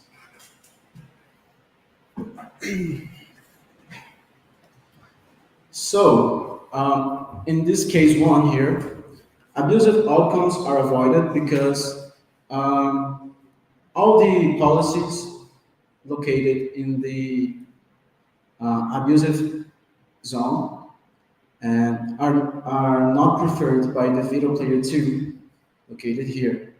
That is, the status quo that is located here is preferred by veto player 2 than any other outcome here in the red zone on the left and in the red zone on the right, because the status quo is closer to his ideal point. So, in spite, although veto player 1 wants a policy more on the left, veto player 2 won't let it to happen because he prefers the status quo. But as we can see in case 2, this scheme of veto players not necessarily avoid abusive outcomes, and we depend upon the veto player's preferences. Let's say here in case 2 that the ideal point of veto player 2 is now here, and the veto player 1 ideal point is in the same place. Well, now in this case, abusive outcomes are not avoided. As we can see here, this region of this set of outcomes are preferred both by veto player 1 and veto player 2 when compared to status quo. So abusive outcomes on the left are not avoided, and so the rule of law is broken. But we also have the concept of structure-induced equilibrium. That is a more sophisticated way of seeing separation of powers. Wengast studied this concept because he was intrigued with the fact why there was so much stability in decision-making process that were characterized by pure majority rule that is by nature not stable. Here, in the structure-induced equilibrium, we introduce some institutional restrictions to the proposal of policies. And the most famous and the most cited example of these restrictions are agenda setting. And this can be illustrated by turning one of the veto players as a agenda setter, like the Speaker of the Upper House or the Speaker of the House of Commons. He has the power of agenda, so he can decide which bill will be put into the decision-making process. But as we will see in the next slide, not yet. As we will see in the next slide, there is still a dependence on the display of the player's preferences, yet this dependence is smaller. And the other critic, that is that critic related to stability, remains the same. Here we will illustrate this case. We compare case 2 that we've seen in the previous slide with case 3. Now veto player 2 is an agenda setter, and so he can choose which bill will be voted. And as a result, the equilibrium in case 3 of the policy that is approved by the government is this green point here. Precisely because veto player 2 wants a policy that is the closest to his ideal point. So he chooses his ideal point as a policy. And veto player 1 approves that policy because he prefers the agenda setter's ideal point than the status quo. So, as you can see here, unlike case 2, abusive outcomes on the left are avoided by agenda setting. Unlike case 2, in which the abusive outcomes are not avoided, in case 3, when we introduce the concept of agenda setting and the concept of structure-induced equilibrium, abusive outcomes are avoided. But as I've said, it doesn't eliminate the problem of the dependence on the veto player's preferences. Let's suppose that the agenda setter's ideal point is now here, inside the zone of abusive outcomes. Therefore, the equilibrium of the game, the core of the game, would be here in the abusive zone, so abusive outcomes are not avoided. So here we illustrate that the structure-induced equilibrium reduces the problem of depending on the veto player's preferences, but is not eliminated. So I introduced the concept of this paper on checks and balances. That is simply a prisoner's dilemma model, but applied to the separation of powers. The prisoner's dilemma is famous because it's a non-comparative game, and that the dominant strategy of the players are not cooperation, no cooperation, although they would be better if they cooperate. So it apparently solves our problem because we want that two veto players, in spite they want to collude to abuse of their power, and they would be better off doing it. We want them to compete with each other, and so even they are the most evil people, the evilness of one will check the evilness of the other. Next slide. And that's how we introduce the concept of the prisoner's dilemma to the separation of power. So I call it the ruler's dilemma.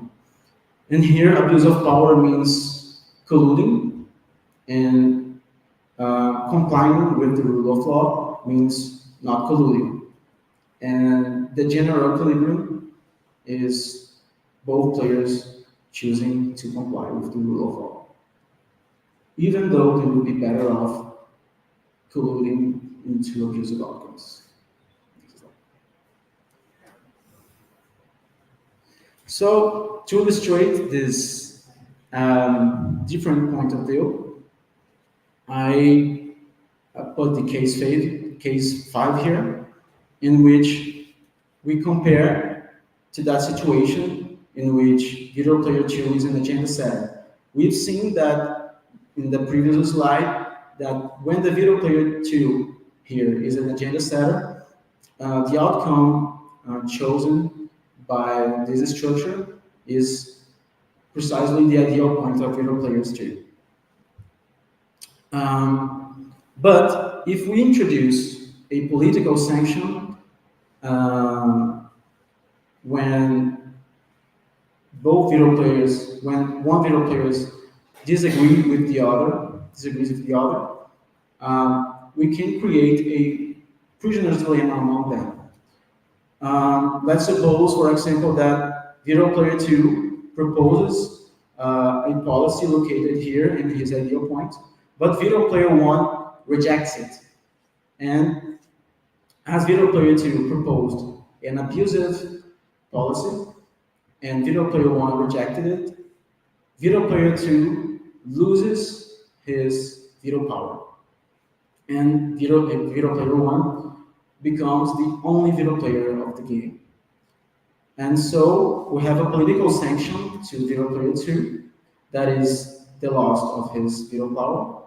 And we have a political benefit to veto player 1, that is becoming the only one veto player of the game. And This is just an example of introducing the prisoner's dilemma and the spatial model of blacks. And when we arrange these incentives, and this way I have already said to you, I have already told you, even abusive outcomes preferred by both the video players are avoided because of the distrust created among them. No one of them wants to lose their veto power. And even though they want an abusive outcome, each one doesn't trust the other because of the fear of not cooperation on the other side and the possibility of losing their job, their veto power.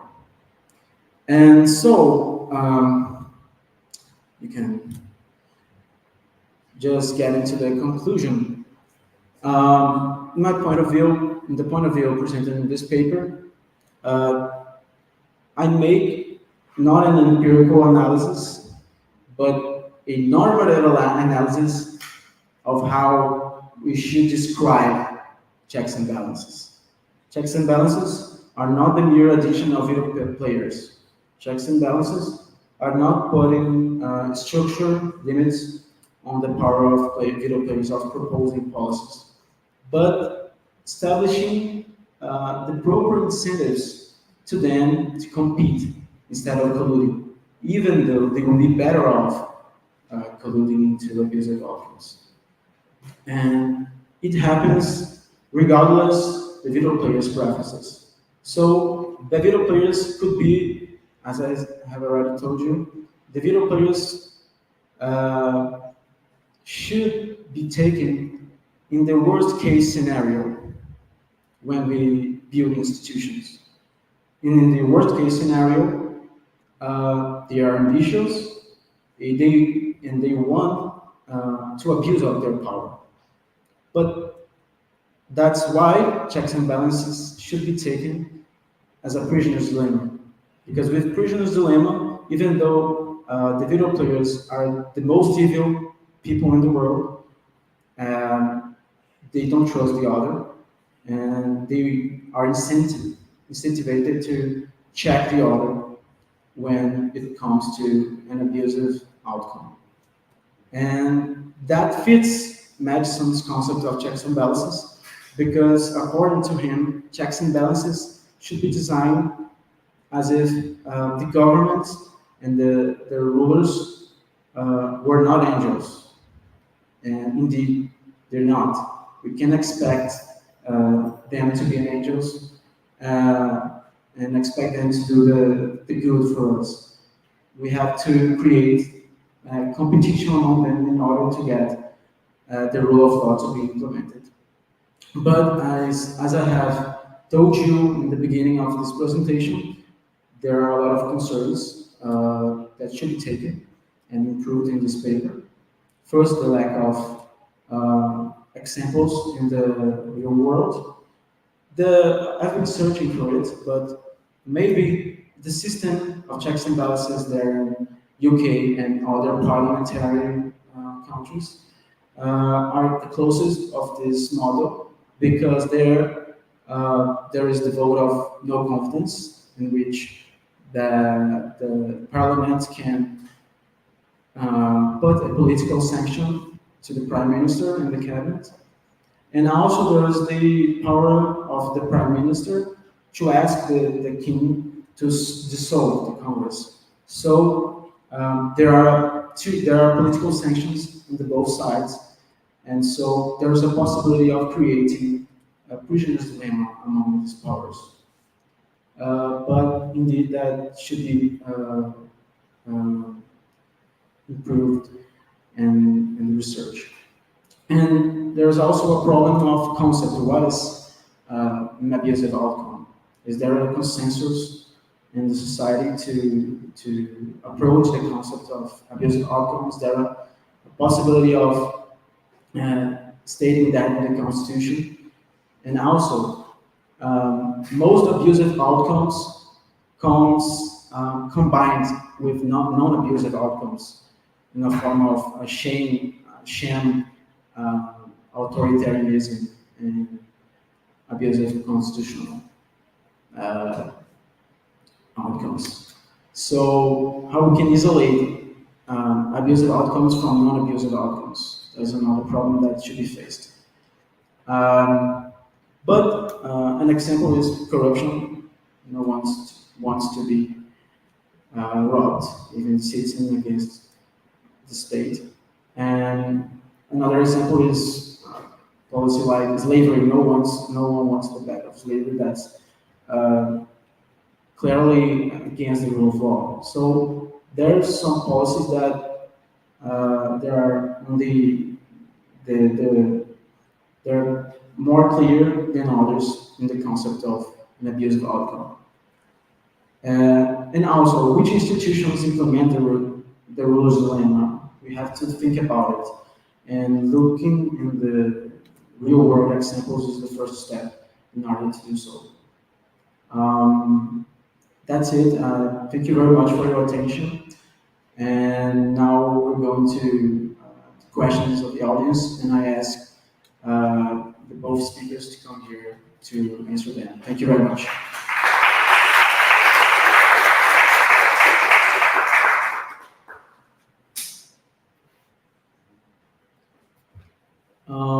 If anyone wants to make a question, I will ask you to come here and ask in the microphone. Is it okay? Because it would be well recorded in this streaming. But if you want to make it there, you can make, and I can reproduce it here in the microphone.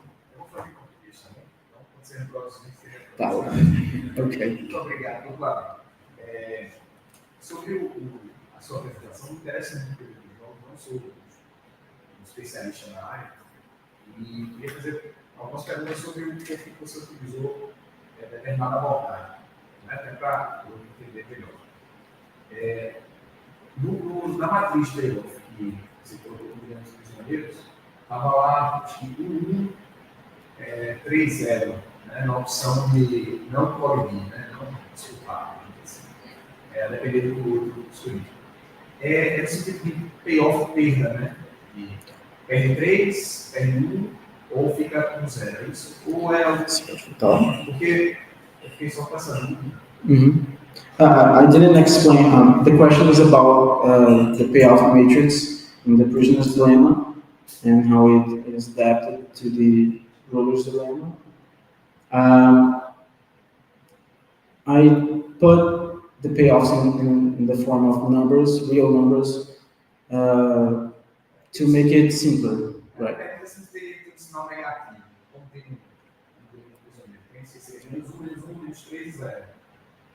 Well, not necessarily the payoff need to be negative.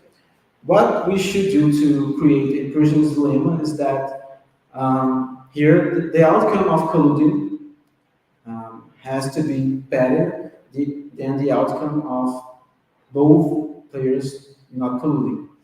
And here the outcome of defecting has to be better than the outcome of cooperation. And the outcome of cooperating but not being cooperated is worse than both not colluding. I don't know if it was clear. Ok, agora eu queria comentar a estratégia dominante. E a segunda pergunta se não seria o caso, dentro da perspectiva sua do velho, né, tendo uma sucessão de velhos, pessoas com poder de velho, propõe um outro velho na sequência. Se não seria mais interessante, talvez, estruturar o jogo como uma árvore de decisão. Porque, querendo ou não vai ser de movimento simultâneo. O segundo agente vai ter informação do que o primeiro decidiu. Então, talvez a matriz de payoff, na perspectiva dos prisioneiros, ela tem essa ideia de que há uma simetria de informação. Aliás, ambos os agentes não têm uma simetria de desinformação. Né? Ambos os agentes não têm informação sobre a escolha do outro, Uhum. E o jogo é um movimento simultâneo, ele tem repetições, que era a sua ideia, muito interessante trazer ali no cartel, né? Ele tem repetições, aí pode haver a punição superveniente. Mas não seria mais interessante estruturar, talvez, em algo de decisão, já que o V2 ele tem a informação plena do que o V1 estabeleceu. Só And so, the question is about why the prisoner's dilemma or the ruler's dilemma is not made in an extensive form, and instead of a strategic form simultaneously, a simultaneous game. The concept of prisoner's dilemma, can you come back to the concept, the matrix? Thank you.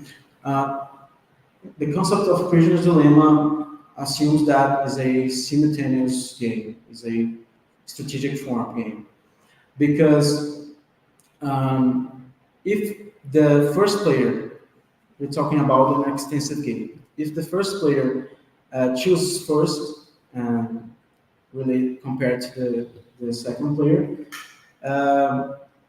he won't be checked by the second player. You know, he can propose not colluding. He can propose colluding, and as video player 2 knows, video player 1 chose colluding, he can choose not colluding as a moral hazard. You know, so it is an option, making in the extensive form, but the original concept of the prisoner's dilemma is the strategic form. Although in the realistic world, it's more difficult to create this kind of model, this kind of structure, right? Because when we talk about the strategic form of games, simultaneous games, players can't communicate with each other, right? And that's what prosecutors do with prisoners to create the prisoner's dilemma. They keep them separated from each other in order to create the prisoner's dilemma. And that's difficult to do when we talk about politics, because communication, politics is communication. Formal communication or indoor communication. It happens a lot of times. So maybe the extensive form of the game, would be more realistic indeed. Yeah, the parliament game. Yeah. Thank you for the questions. Yeah. Pode ir, fica à vontade.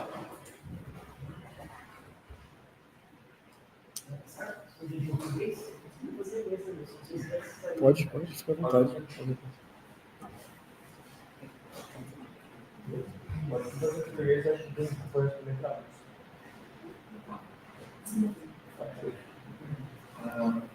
First of all, congratulations for all of your presentations.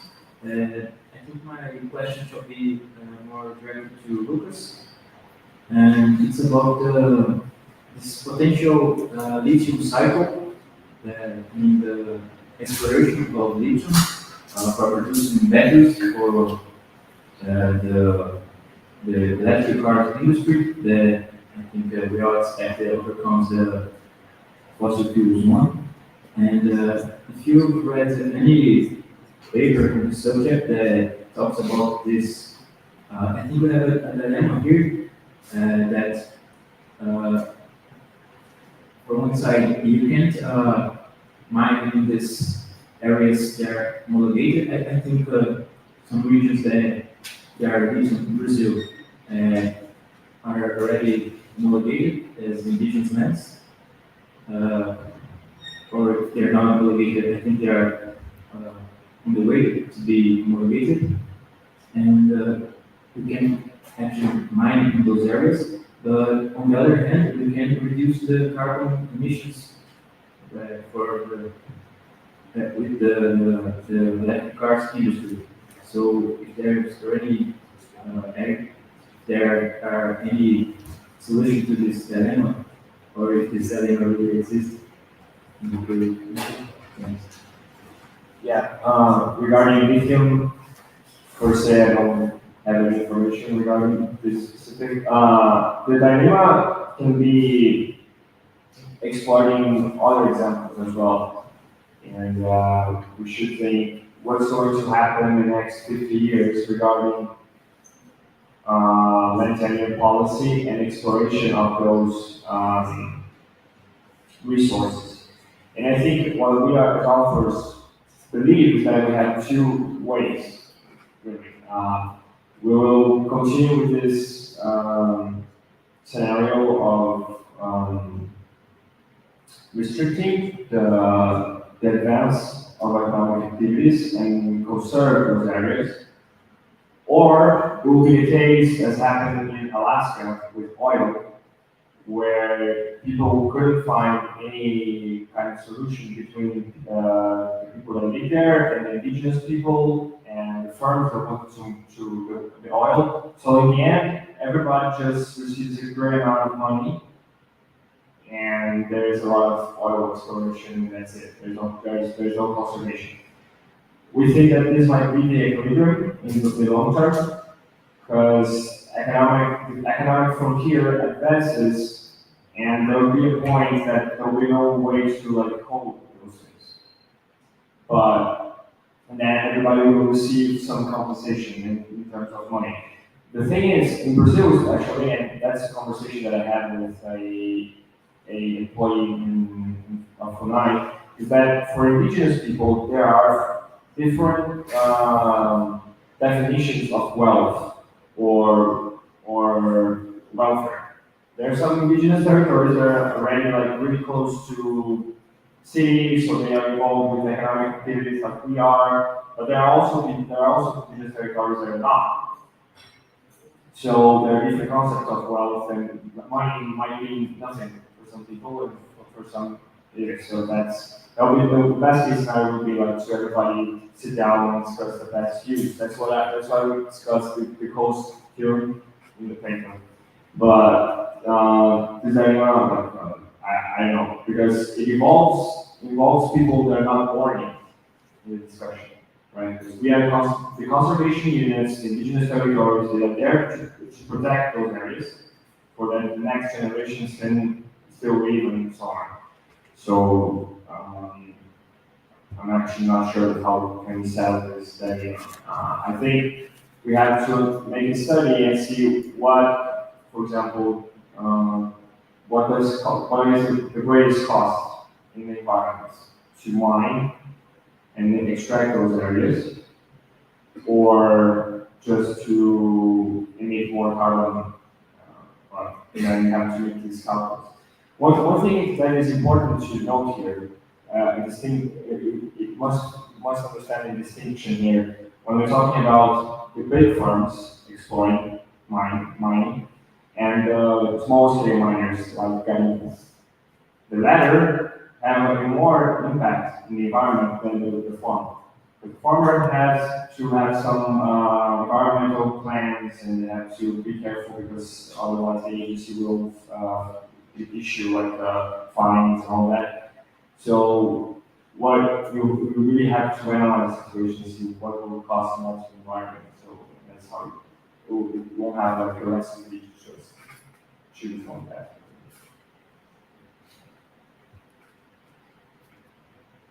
Thank you very much. Yes, you can come here. Thank you.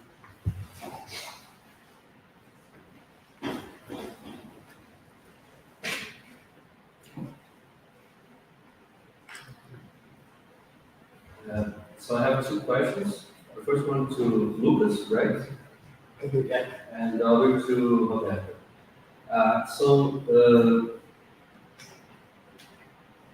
When we think about property rights, are we talking only about the indigenous lands, or also those who are going to explore their economic activity? I'm saying this because we have some prejudice in Brazil that we cannot make some concession of big area inside an indigenous land to a big company as Vale, for example.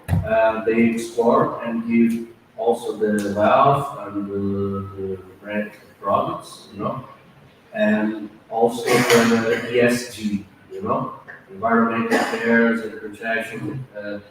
And if we have one only player, it's easier to control, right? Just like Beto Campos used to say that private company is the one that state control, right? The state the one controls. So if you have a lot of garimpeiros, as I said, it's much more difficult. So do you think it's only a prejudice or is it common sense that we do not walk to a way to a regulation that give preference to this model of big concessions, big land concessions? And then I just make the question to Roberto and then you. And when you say about veto powers, what do you say about the other kind of powers? There is the ones that control budget and parliament gave, just as you answered, right?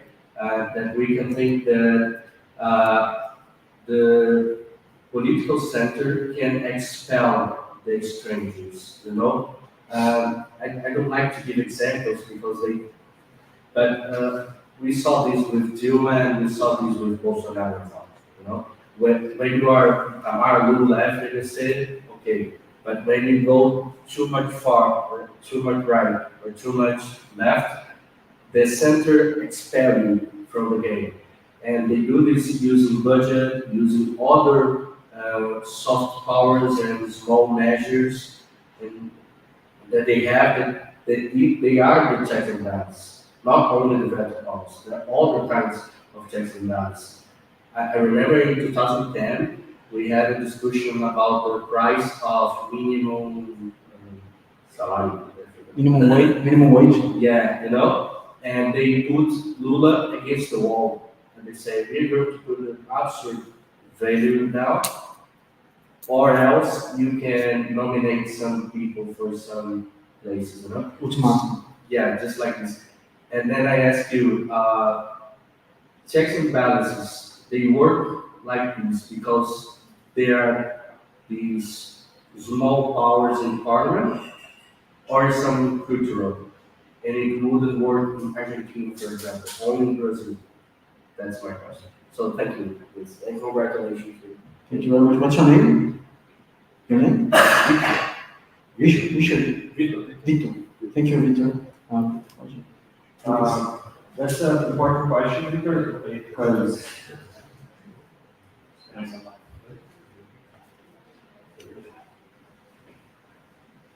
it's a really important question, and I talked really fast that part of the presentation because of the time. But when we say property rights, we need to understand a bundle of rights, like, and each right is a stick. And some people will hold few sticks, a few rights, some people will hold another sticks. In this game of indigenous territories, we'll say that the natural resources remain, at least the jure, remain with the government. Nobody is allowed to mine those areas. And how can we change that? That's why we talk about the demand and evolution of property rights. People demand new arrangements. So in your case, in your question, I'm not talking, we wouldn't be talking about only the indigenous property rights. We'll be talking about Vale, for instance, and the garimpeiros.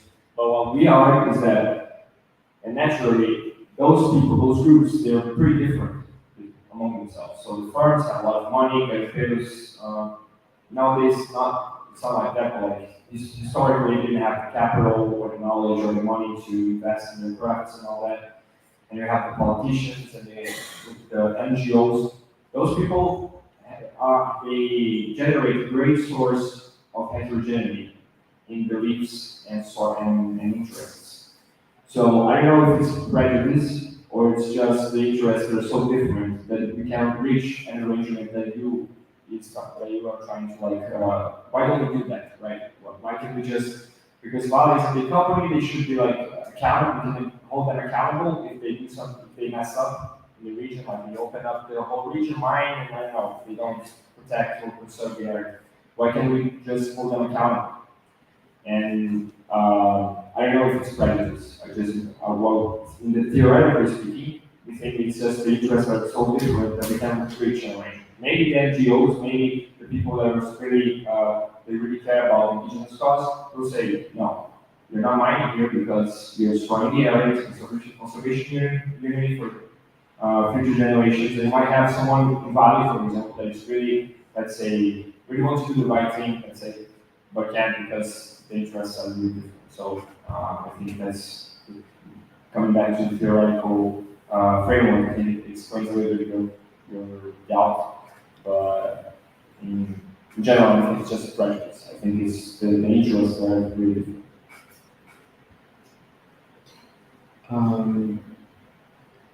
Getting to the following question. Thank you, Richard, for the question. It's very important. And yes, checks and balances got to be well designed, because if they are wrongly designed, it can do the opposite effect. So it's not enough splitting power. Splitting power is not enough, because if you split power the wrong way, and you don't create the proper incentives for the powers to cooperate, they will collude, and it happens that sometimes one power has a more strong bargaining power than the other, and that's Brazil. The legislative has a great bargaining power when compared to the executive. And yet, although the executive has a weaker bargaining power compared to the legislative, the executive is better off accepting the bargaining. And that's what Bolsonaro did, that's what Lula is doing now. They are accepting the big center of Brazil's wishes. And Dilma didn't do that. Dilma refused to get into this political bargaining. She was expelled, as you have said. So even though the executive has this smaller power, the executive is still better off bargaining with the legislative. And you're right, there are other ways of checks and balances. Veto power is just an example. But when the executive appoints a justice to the Supreme Court, that is a form of checks and balances, because he's appointing someone from his confidence to the judiciary branch, for example.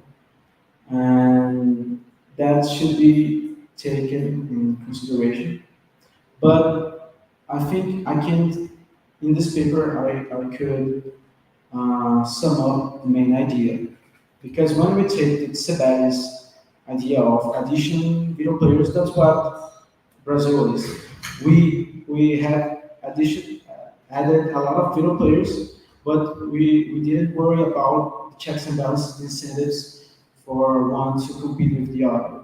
So they are colluding and they are bargaining, and some powers have a more strong bargaining power compared to the others. So I think this paper, although it didn't incorporate in other examples of checks and balances, I think it illustrated the main idea that in order to avoid one power from exploiting the other, we have to design the proper checks and balances to do so. And I think that in that book, in which Gilbert and Cooter, there's a chapter about separation of powers, in which Cooter talks about precisely about this. We have to distribute the bargaining power among the powers in the right way to avoid one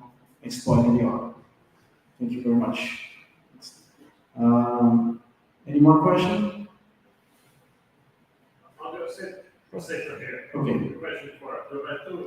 From what I understand, your result that you found in the existence of ex ante moral hazard, you did that for all workers together, right? But does that vary by sector, by industry? And if you did do that, what is the variation? I didn't make this exploration because the paper was too big, and I was hoping to practice this to look for heterogeneous results between the group. So it's a field to be explored. Like they were going to look for this heterogeneous result because the paper was too big, was about point base because the model and the people from. But what do you expect? Do you expect the difference to be low level workers, high level? I expect that the excellence from our works higher when we are looking for people in terms of occupation and in terms of seats that is near the minimum wage. Because when the people is around minimum wage, the money they receive for unemployment insurance is similar when they are working, and when they are around minimum wage, the informal job, the money received from informal job is easier. So I developed a model that was that's the money receiving that's not from the formal job is higher for these people.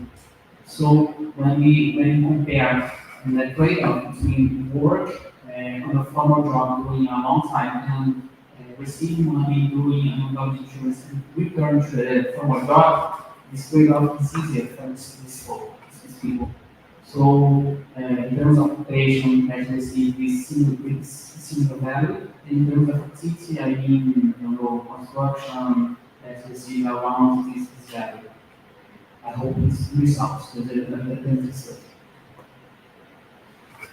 Well, thank you very much for the questions and answers. Thank you very much, speakers, Lucas and Artur. And thank you very much, the audience, for paying attention to us. And I declare the session ended. And next session is with Rafael Fonseca next year. Thank you very much.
Não, o velho que do Docs aqui tá só com uma.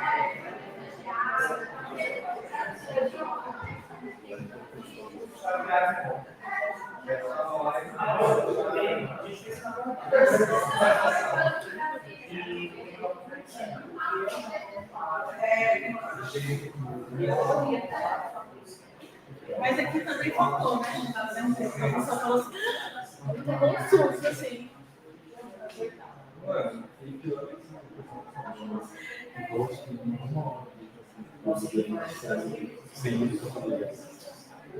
Não, lá também. Falaram muito alto. Mas aí depois e aqui sempre tem problema para assistir palestras da tecnologia e o microfone sempre.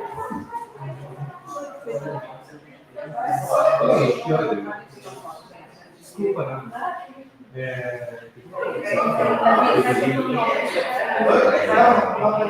Parabéns, aí eu preciso ter. Enquanto a gente tá falando, a pessoa tá ligado. Aí eu acho que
Então, C1, né, que é do Maranhão. Aí eu consigo ver. Você é o André, tudo bom?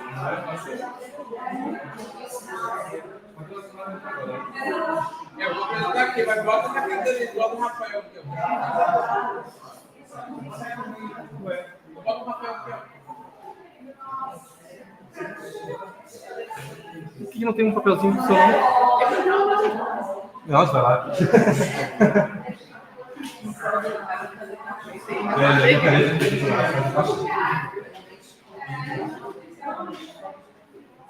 Tem que deixar igual você deixa. Agora eu posso. Vai deixar a coisa assim para marcar o carro. Vocês têm Wi-Fi? É hoje.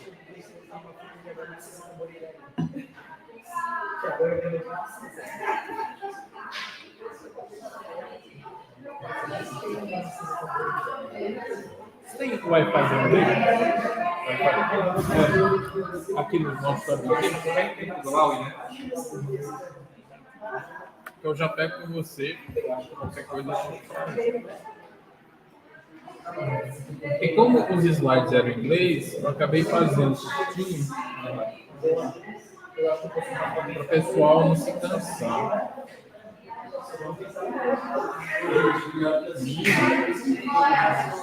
É LAWLE 23, né? Se você quiser colocar assim.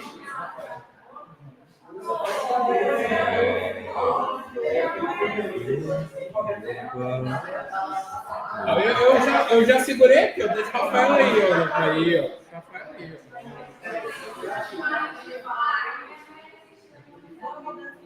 Eu coloquei link aqui agora. Eu não só puxei pra cá. Ah, sim. Consigo. Pra cá. Esse aqui tá caindo. O pessoal do Beijo roubou todos os preços.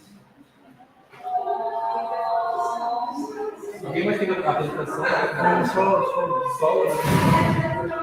Gente, eu fiquei tão feliz que o Supremo adotou minha tese. É triste. Eu vou pegar uma água só. Falei, nossa, legal. Culpa do Roberto. Tudo bem. Vou jogar para ele. Espero que eu não fique bravo.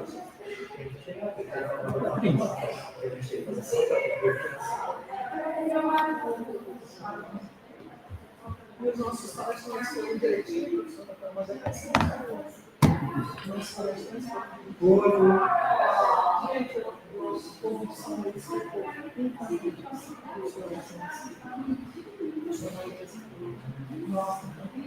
a gente está pensando conseguimos dois patrocínios, dois fomentos,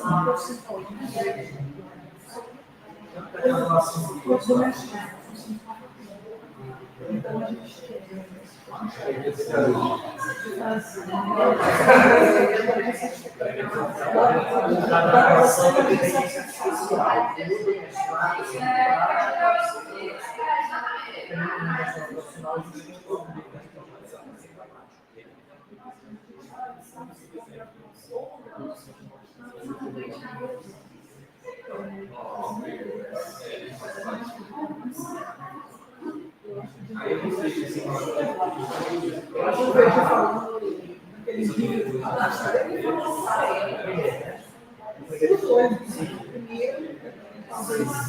Eu acho que encaixa mais com o inteligência artificial.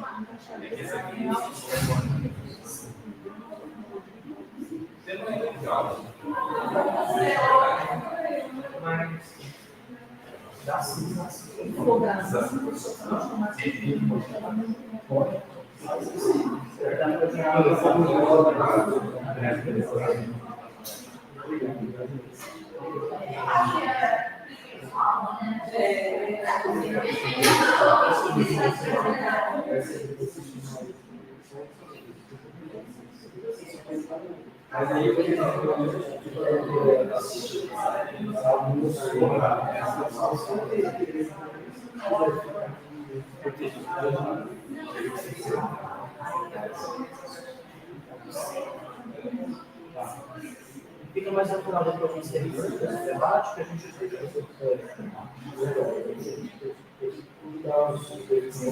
quem fica no meio de volta fica mais natural. Sim. Mais natural.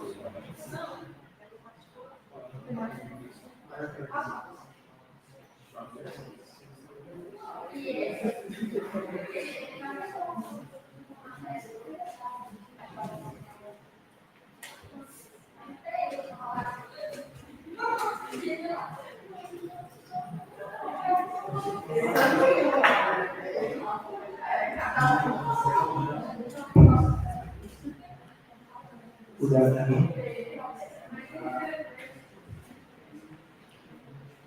Starting our panel, special panel, co-hosted by Silma Pereira, I would like to invite Professor Joe Viana, Professor Tayara Castilho Branco, Professor Roberto Daleno, and Professor André Gentil. Please, where is that?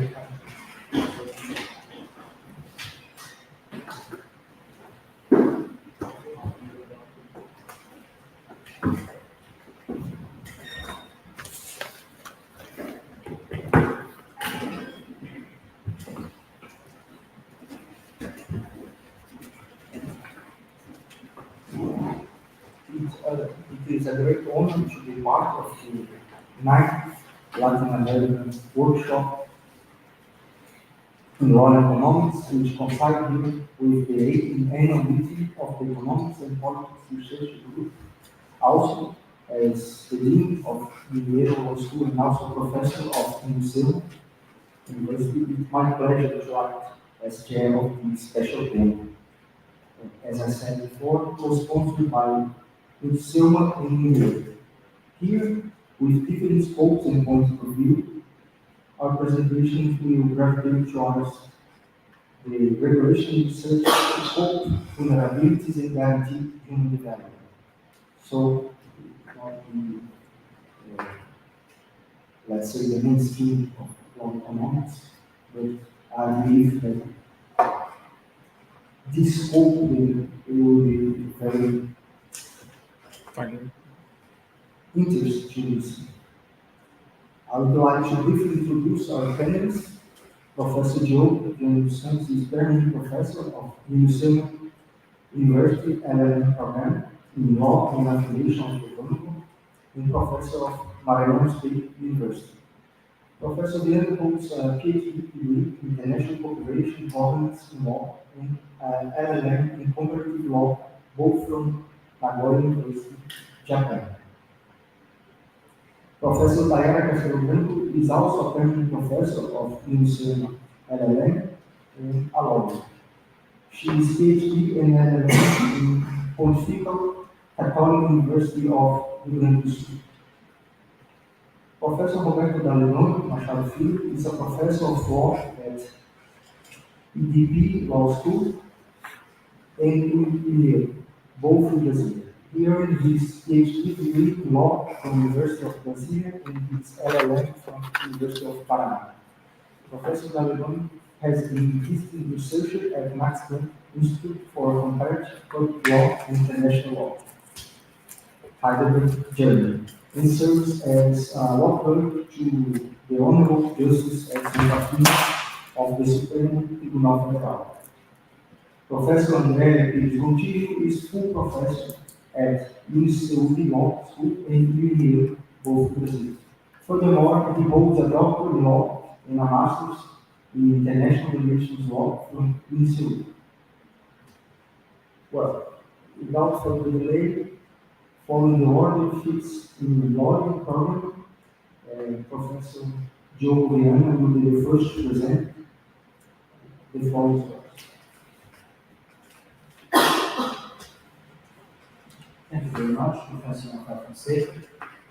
Good afternoon to all the distinguished professors here and to all the distinguished students here for this rather gorgeous academic community that we see here this afternoon here at our National University of Brasilia.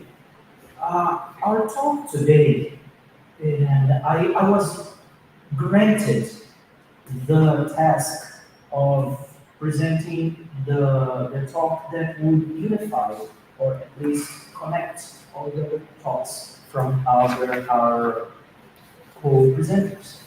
And the thread that sews together all that we do, not only in today's panel, but also in contemporary civilization, since the modernization that happened in Europe from the 15th and 16th century to today, is human rights.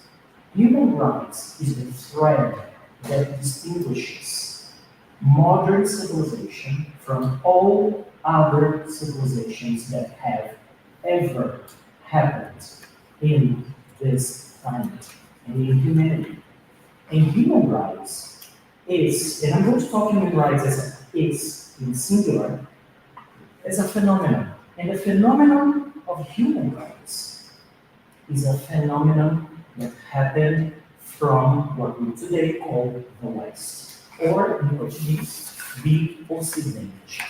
Os direitos humanos são um fenômeno que nasceu no Ocidente e é o que distingue a civilização humana atual de todas as civilizações anteriores. And this human rights was not just an invention of the West, but it was also born as a phenomenon in a moment when the modern state, which is also a Western invention and very peculiar of our civilization, the nation state, or the modern state. The modern state was, in that moment when the human rights started appearing, the modern state was also in a transition from a sovereignty of the king to a sovereignty of the people. When the peoples of the West, especially in France, what today we call France, in the United Kingdom, and more or less at the same time, in a, we call it proto-European civilization, which is the United States. It's not exactly located in Europe, but it's part of the West, part of the European West. And in the United States, in France, in the United Kingdom, those states were transitioning from a sovereignty of the king. The United States were their movement of independence. The French were with their national revolution, and the British with their civilizational evolution. The British evolved, not some revolutions, smaller revolutions, but the British evolved. The French revolutionized, and the Americans became independent. But in all these movements, what we saw is a transition from the sovereignty of the king to the sovereignty of the nation. And the nation, Professor Rafael, is here understood as the people, as the very declaration of the American states says, we the people. We the people. The French call la nation. The French call la nation. But those movements, those three, let's call it revolutions, the English Revolution, or the English Evolution, the French Revolution, and the American Revolution established what today we call human rights. And human rights is the hallmark of our current civilization. The problem that strikes us today is this happens from, well, when the British had started much sooner, from the 12th century, the 13th century. The French and the Americans catch up by the 18th century on, from the 1700s. But we come to the 20th century, and many nations have not entered yet in the 20th century in a real age of human rights. And even Western European nations like Germany fell into that dark, dark abyss of human rights infringements and violence and genocide in the first half of the 20th century. That's when the West or the world realized that human rights created and enforced from a national perspective would not be enough. So it's no news, it's not even new, that in the 20th century, we witness the appearance of an international human rights movement in order to speed up the implementation of human rights inside the countries. Because we cannot wait for, let's say, Iran to start having human rights. We cannot wait for Brazil to start having human rights. The genocide of the first half of the 20th century showed us that human rights was a must. It was, we were in a hurry to have human rights in the world. And then we have international human rights, and from that international protection that we see from the second half of the 20th century, Professor Rafael, we have another problem, because we strike or we face another wall, another barrier, which is back to the national sovereignties. A former colony like Brazil, or a former colony like the United States, or like Colombia. After the imperialism of the very Europeans of the Western civilization that conquered and dominated the world for many centuries, how can we accept that even good rules, no matter how good those rules are, how virtuous those rules are, rules from abroad, rules from the outside cannot rule us? So, we have a problem. And we have a problem of colonization. Numa mentalidade pós-colonial de povos que passaram séculos recebendo o governo regras de fora, mesmo boas regras vão entrar e vão nos governar vindo de fora, mesmo que sejam boas. Quantas coisas boas foram trazidas de fora e que não eram tão boas assim, mas com o nome de boas? So we create a distrust. We have a distrust in former colonized societies. And that, in our Brazilian constitution, made us, our 1988 National Assembly, that made our constitution, put a item 2 to our most important article, which is the 5th article. Article 5 of our constitution is the most important article in the Brazilian constitution. And that Article 5, item 2, says that no one will be bound to do or not to do anything but by the force of law. Ninguém será obrigado a fazer ou deixar de fazer algo, senão em virtude de lei. E que lei é essa? Tem que ser uma lei feita por brasileiros, pelo órgão brasileiro, que tem a legitimidade da comunidade política brasileira. And what is this law? It's a law that is made by Brazilians under the legitimacy of the Brazilian polity set of institutions and constitutional functions. And this law, which we call in Portuguese, princípio da legalidade, but is the rule of law itself, is what makes us not to accept, as Brazil, and also other countries, not to accept even human rights if they come from abroad. But we have a mechanism to fix that, because we don't block completely human rights from coming from the world into our legal system. But we have a mechanism for that. And in that mechanism is what journalists in everyday life call ratification or ratificação. But in international law, it's not a precise term. We call internalization. Ratification or ratification is just one step, but I'm not going to bother you or tire you with those technicalities. But we call it internalization, which is, it is the job of the national legislative to make a national law with the same contents of the international human rights to make valid the human rights internally. And that's what we call the fundamentalization of human rights. And it creates a terminological difference, which is another technicality that is, we call human rights. They're international. But the domestic law, the domestic human rights, we call direitos fundamentais, or fundamental rights. That is a difference of terminology that helps us in the everyday life of lawyers and people who deal with the law to just make communication faster, but just to make it clear.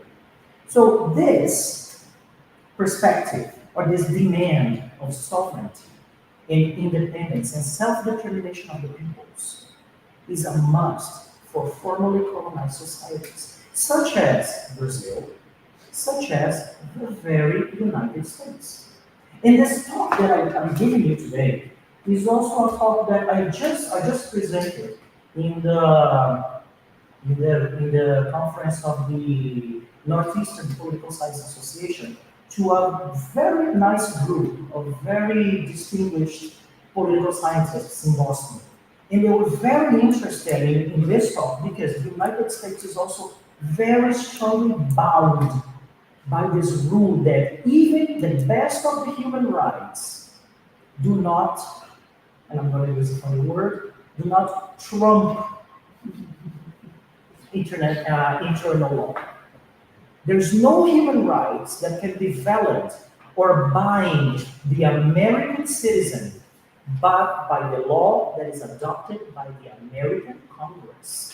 And in the same way, there's no law, even the best of human rights, that can bind the Brazilian citizen that is not the law that is enforced and adopted by the Brazilian Congress. And that is what we call in international law a dualistic perspective. Dualism is a mentality in international law that says exactly that we have two sets of laws, or two ordenamentos jurídicos, or two legal orders. One international, one domestic.